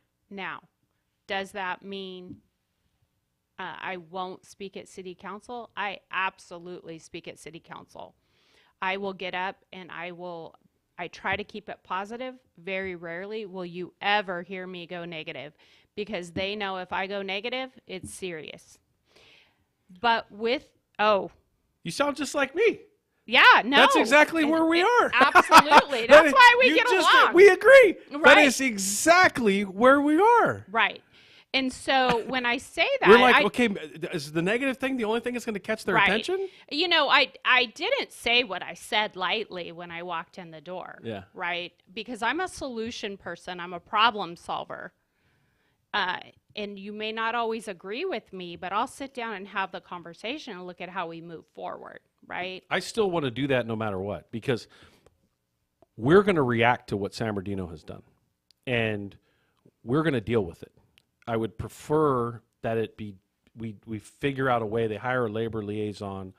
They identify how to work through some of these challenges amicably in the future. We put it all behind us, and we don't have to run into more challenges. But as these workers at Amazon today, the workers at Amazon demanded Amazon recognize their right to form a union by a majority. A majority of them went in, demanded that Amazon recognize that. Amazon's management literally ran from them. And you'll be able to see a video here pretty soon. Wow. They physically ran from them. They weren't coming in with clubs and crazy stuff. And I'll take it a step further. I've been on multiple picket lines or have been around multiple picket lines in the city of San Bernardino where people are peacefully picketing. They're holding picket signs and walking. They're not throwing rocks. They're not doing anything violent. And there's 20 police cruisers for a peaceful picket. Well, because a lot of what they deal with and the No, other there's side of no that- excuse for that. I've been doing this job literally for 30 years. There is no reason for that many police officers on a peaceful picket. There is just not. You can no one, because they're officers, they're lieutenants, and they all tried to this and that, and it's San Bernardino. You're right, it's San Bernardino, and that tells me you're wasting resources. I know a lot of what they dealt with during like COVID, during the whole BLM? Yeah. What's that have to do with it? Because when you get crowds like that, and I've dealt with it for years and different things. That's a cop-out. When you get crowds like that. That's a cop-out. Well, you can say that, but you got to let me talk. I let you talk. That's fair. Okay. It's my show, though. I'm just kidding. I still let you talk. When you get crowds like that, all it takes is one person starting it and then people wanting to follow. Starting what? Starting something negative and then Like people what? wanting to follow. Doing what? Any of the above. What's the above? Just like with Assuming and I that knew, anything negative would happen on a peaceful picket line, nothing negative has happened on our peaceful picket lines. because Even you're when they saying- violated our rights. Hold on. You're saying peaceful, just like, and I'll equate it. Yes, I know it's different, but just like with BLM. But most of BLM's rallies and marches were peaceful. Most of them were. The Not ones here that in were town. not. Not in here. That's not actually here in not town. true. I witnessed BLM marches here in town that were peaceful. Absolutely. Not all of them were. I would agree with you. Okay. People did things they weren't supposed to do, and no one is condoning that. You are 100% correct. But you don't treat every situation like that now going forward. Making that excuse then justifies this. No. Yes, it does. It justifies this. Let me make my point. I'm sorry, but I got to make this. Saying that by seeing a whole bunch of Teamsters holding a picket sign, and they have to worry about there being some ruckus and it being negative and turning violent, is no different than us stereotyping every police officer that they're going to shoot and kill everybody. That stereotype is a stereotype. I think that We're not saying that where every you're police officer in taking San Bernardino is it going to do that. Different. It's the concept that if you have some type of picket, right, there's already a disagreement, and you have an opportunity for that disagreement to go extremely negative. But it's not the police officers' disagreement. It was a disagreement between the workers and Amazon, and the police thrusted themselves into it. So the workers in Amazon, but it creates the possibility for civil unrest, right? So whether the civil unrest happens or not, the possibility exists. So my thought, I'm not an officer, so I can't answer that. I'm looking at it where if I saw, I'll make up a number because I have no idea how many people. You know, you have 20 people there. Yeah, that's excessive. You have 200 people there. You start to It's have actually, they more were of a more aggressive when possibility. there were less people. That could be too. Irony. Yeah, I when can there were a totally lot see of people, they just sat back. They allowed the peaceful to go on. But when the numbers dwindled, they went in and did things they shouldn't have Who done. was more aggressive? The PD? officers. Oh, I thought you Yes. meant your people. No, I'm like, no, I can see that officers. smaller crowd No. thinking they need to do Officers more. were. Got it. So I have a question for you. Yes, really I quick. do have to wrap up 'cause this segment, I know. part of the segment. I know. So I have a question for you. Sure. What would be your solution? What would be steps in the right direction of creating question. a solution? Because whether we agree or not, there still needs to be a solution. It's a great question. They should do what almost every other police force in Southern California does, that I've been dealing with for multiple decades. That is, have a labor liaison that when the picketing commences, that everybody kind of gets together and starts to figure out how to, number one, communicate, kind of what the rules of engagement are. Sometimes there's an agreement. Most of the time there's an agreement on how long the picketing will happen, and then they'll let vehicles out, and it'll be nice and coordinated, and there'll be a very pragmatic and cooperative approach to it versus it being what we've witnessed. So that's what my solution is to have that communication, to be able to respectfully understand each other's perspective and then handle it in a situation that isn't just, well, my way or the highway, because that's the way these workers have been treated, and we have to respond in kind. And if that's the case, then we just have to say, well, we're going to do what we're going to do too. So if that means embarrassing the city and the police department, then that's what we'll do. We don't want to do that. We obviously have not done that yet. So I think when you come to the table on negotiations, right? And that's what you're saying. You got to be at the table first. They're refusing to be at the table. I hate to cut you off, but I'm way over on the segment. I had someone come in and call me out just a minute ago. Is there anything you'd like to close on? Believe me, sure. I'd love for this conversation to go more. This was not where I wanted the conversation to go today, but You took it there. No, I asked you a question. It's interesting to me on kind of different perspectives around departments in the city. My thing is, how do we come together? How do we make this city a better place? Because all that negativity, just like what's going on the dais right now, doesn't make people want to come invest in San Bernardino. Right. And so for you as a leader, right, a leader of unions, a leader of, labor, a leader of locals, all of those things, how do you bring people to the table? And I'm not talking about the people we're talking about today. How do you bring investors to the table wanting to invest in our city? How do you make it positive where they're not seeing uprising in labor? They're not seeing the negativity at the council meetings, the dais you have no control over, but you understand where I'm going with it, right? How do we come to a peaceful resolution? We do what we're doing, and that is asking people to sit down and talk and build collaborations and build true partnerships and build coalitions that are out to try to really help the community. We have been at the center of that for a very long time.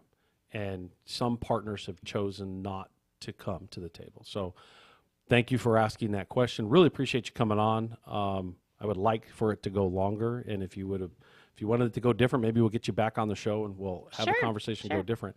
I thought it was interesting that you opened up the conversation to that right out the gate. And I was like, sure, I'll talk about it. I'm planning on talking about it next Wednesday anyway. Essentially, we're to a point where we're exasperated. We've done everything we can to reach out to everybody internally. And look, we're still willing to do that. Someone wants to meet with me tomorrow, I'll make myself available, other than I have an 11:30 appointment that I can't move. That'll probably take me a couple hours. But anybody who's listening that wants to meet, they want to meet me at 8 o'clock at night, 5 in the morning, find a resolution. I'm here. Call the office, get a hold of me here, and I'll set up a meeting and we'll take care of it right now, tomorrow, this weekend. Well, and I think it needs to be done, I but we'll talk about that afterwards because I know we got to get off. And with that, we are out of here. Thanks, Tanya. Really appreciate you coming on. Tanya Rhodes, community advocate, coming on the show. This is Randy Corrigan of the Worker Power Hour, KCAA 1050 AM, 106.5 FM, the Teamsters 1932 Broadcast Network, live from San Bernardino. Boy, that was an interesting, fun conversation. I'll get him high, show him what I got.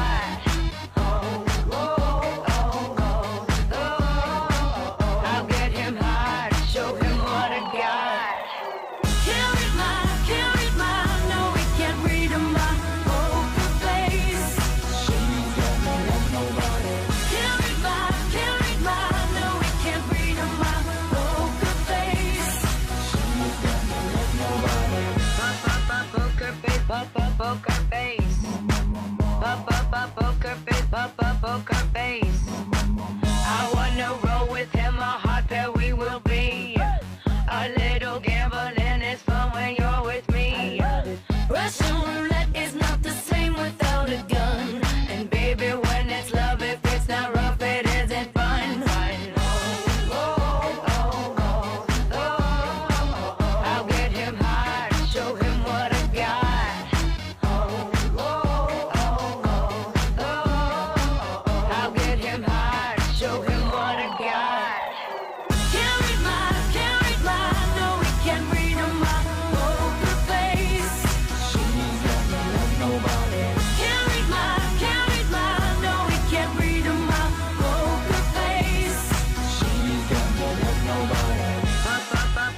poker face.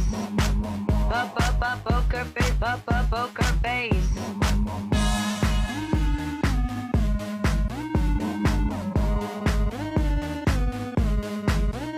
I won't tell you that I love you, kiss or hug you, 'cause I'm bluffing with my muffin. I'm not lying, I'm just stunning with my love glue gunning. Just like a chick in the casino, take your bank before I pay you out. I promise this promises. Check this hand 'cause I'm marvelous. Can't read my, no, we can't read my. Randy Corgan back at the Worker Power Hour, KCAA 1050 AM, 106.5 FM, Teamsters 1932 Broadcast Network, live from San Bernardino.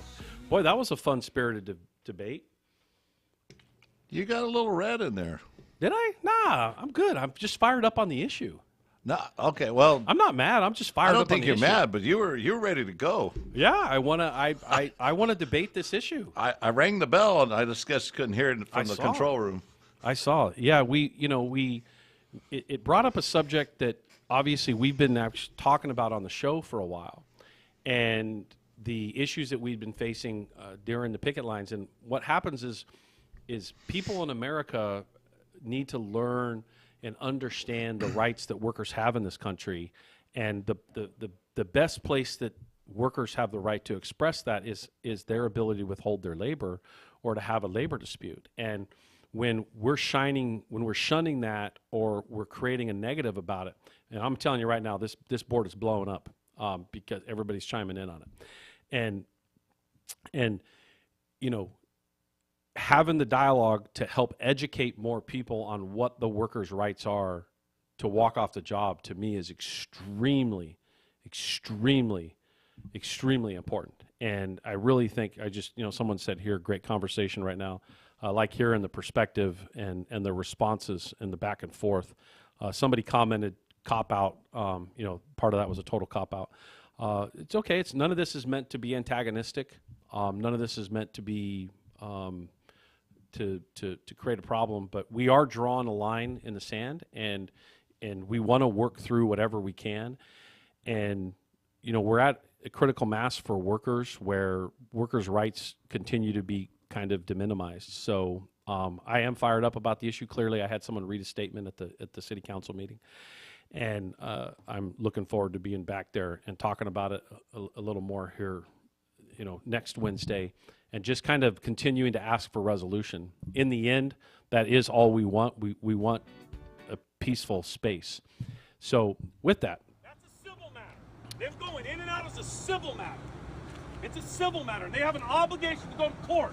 And you know that. And what you're going to do is you're going to violate everybody's civil rights here. And if you do it, we're going to hold every single one of you accountable. Have a good day. That was live from a picket line, by the way, because it is a civil matter. And an employer has an obligation to do certain things. So, looking forward to see where this goes. I really want to hear your feedback. I'd like to, all of you that are listening right now that can actually chime in on this board. Hey, if you think I'm wrong and anything I said on there, please tell me. Let me know. I'd like to hear, because you know what, I'm not going to be upset if somebody thinks what I said was wrong. I'm just going to advocate for my position, and I think that's really important for us to hear that right now. We need to have our guys that went on the line that day and every other day that we're out there come in and explain exactly what they do. Let them tell it. Yeah. Because we're not a BLM protest. Totally different subject matter. Totally different. Correct. And quite frankly, a lot of what the BLM stood for was absolutely righteous and right. And they had every right to do what they were doing. Did people have a right to break something, make a mess of things or assault people or doing? No, they absolutely did not. And those people should be held accountable. When you're doing peaceful protests, and you just cannot frown upon our right to protest in this country. This is how our country was formed. And so with that, let me transition to the news. Lots and lots and lots of news for me to cover. And,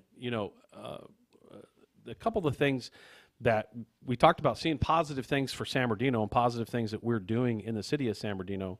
We last Saturday, Teamsters 63, 1932, Ronald McDonald House, and a number of other organizations, we partner up and we do this really, really great event at the Ronald McDonald House in Loma Linda, and they give all these kids that have in their families that are going through some of the most difficult and tragic situations, that bikes and toys and Santa's out there, and it's a day of just trying to.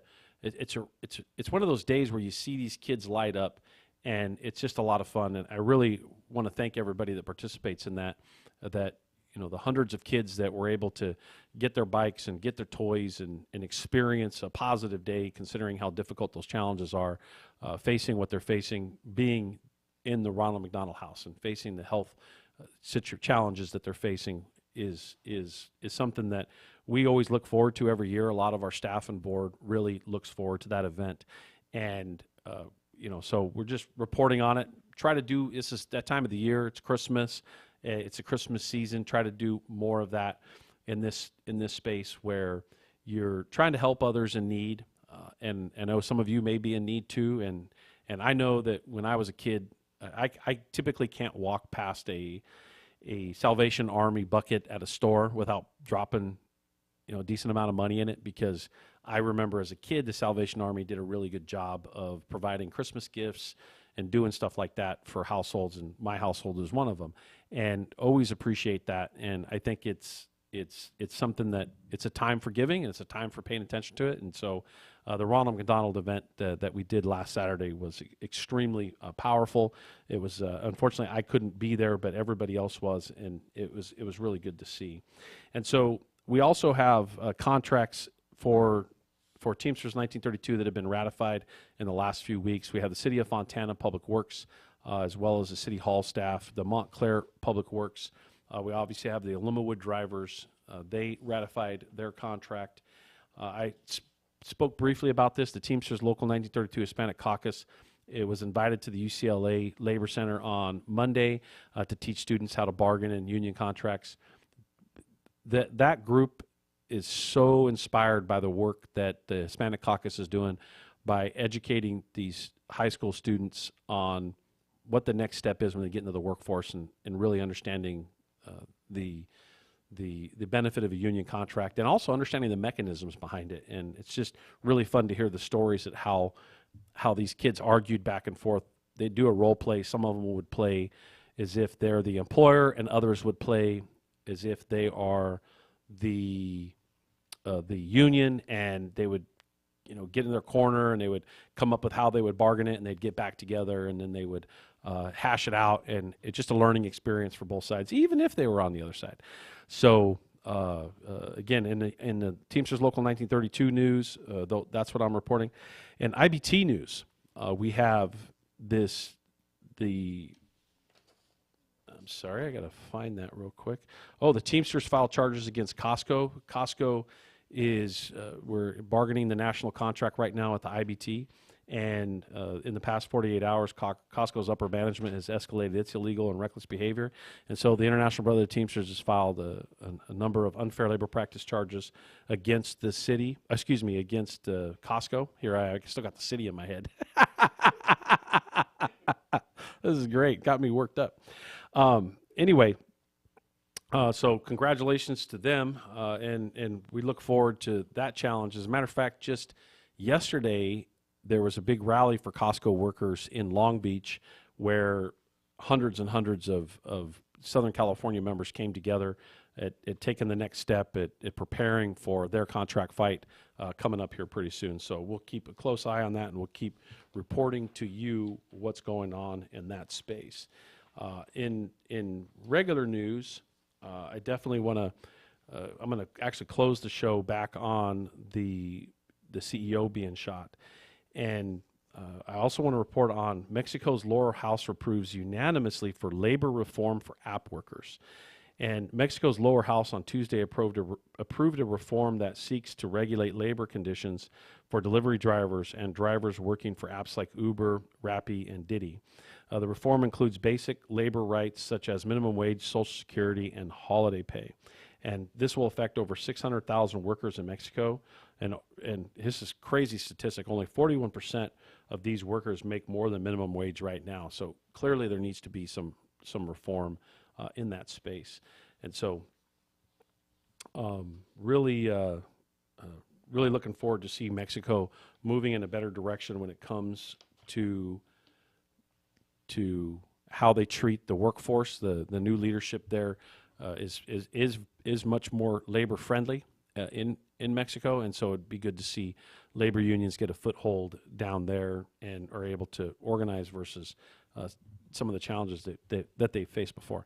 The Teamsters Union is also calling for Amazon to set bargaining dates over after the Thanksgiving strike. Matter of fact, the International Brotherhood of Teamsters, many of you may have seen that the press release that went out were absolutely put in place, put Amazon in their place and said, you've got until December 15th to come to the table and bargain. Amazon is currently obligated to bargain in more than 20 locations. And essentially a deadline is being issued to step up to the plate and start to bargain and give these workers a collective bargaining agreement.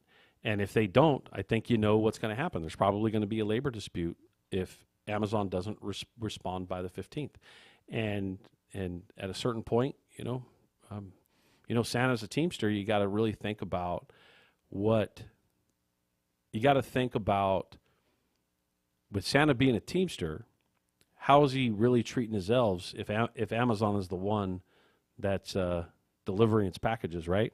So we got to make sure that all of Santa's elves, if we consider Amazon drivers their elves, because they are delivering packages for Santa, we got to make sure that they're all taken care of correctly and they're not exploited like Amazon is doing currently right now. So real big shout out to the General Executive Board at the International Brotherhood of Teamsters for issuing that deadline. The entire union is coming together right now over this next few days to help these Amazon workers gain a contract.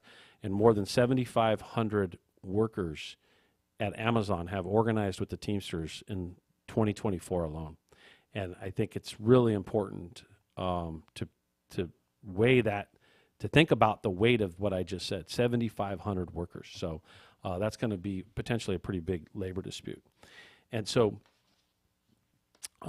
business groups are wary of Trump's pro-union labor secretary pick. And if for those of you that don't know, Chavez de Remer, I think is how you pronounce her name. She is a former congresswoman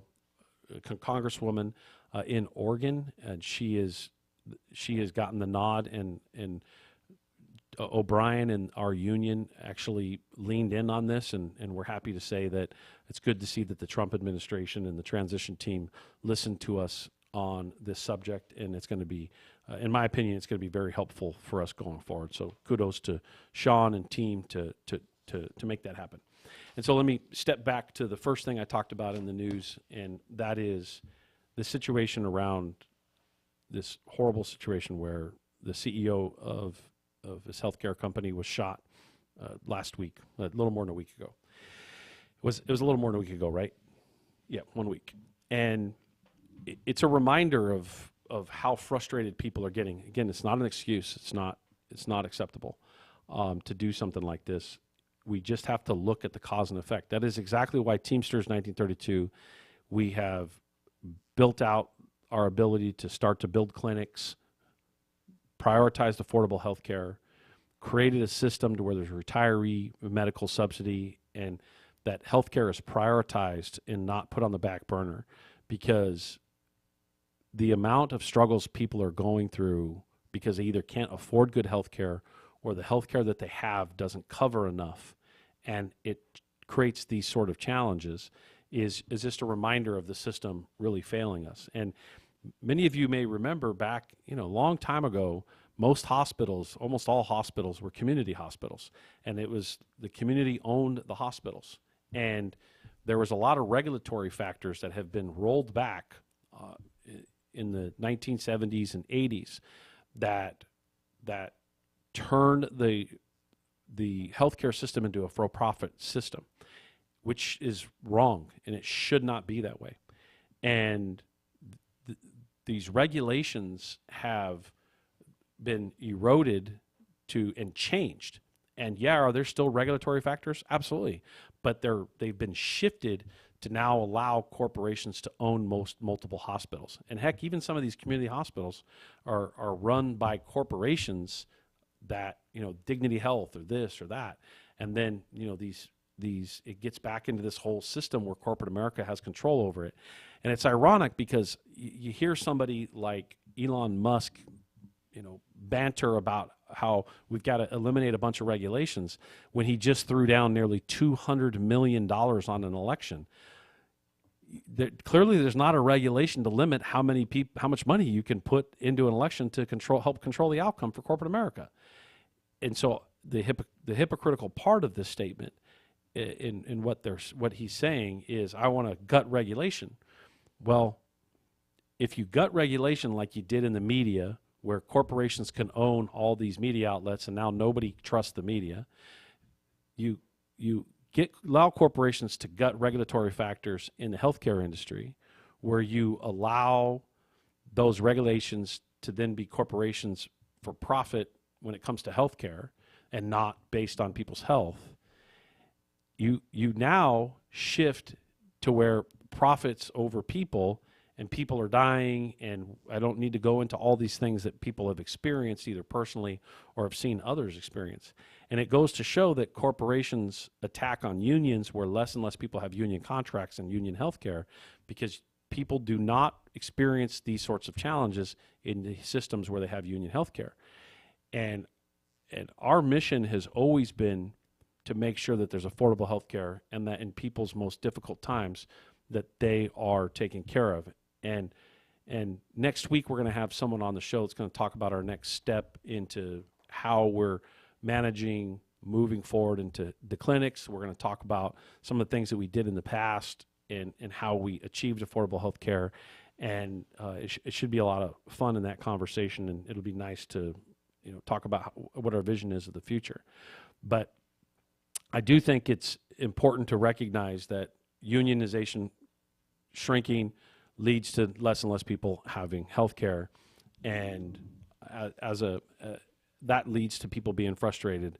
And ultimately what you see on TikTok and social media is that is the excuse for this person to be shot. And it is clearly pointing to the reason why there's not a lot of empathy in this space. And we should not be a country that lacks empathy in this situation. So I really appreciate everybody listening in today. Hope you appreciated and liked the spirited debate that we had. And hopefully you understand where we're coming from as an organization. We want to protect people's right to picket. We want to protect workers' right to exercise their right on the job. This is Randy Corrigan and KCAA 1050, the Worker Power Hour, 1050 AM, 106.5 FM, the Teamsters 1932 Broadcast Network. Longtime organizer, first-time radio host, live from San Bernardino. Signing off. The force from the beginning. We've come too far to give up who we are. So let's raise the flag.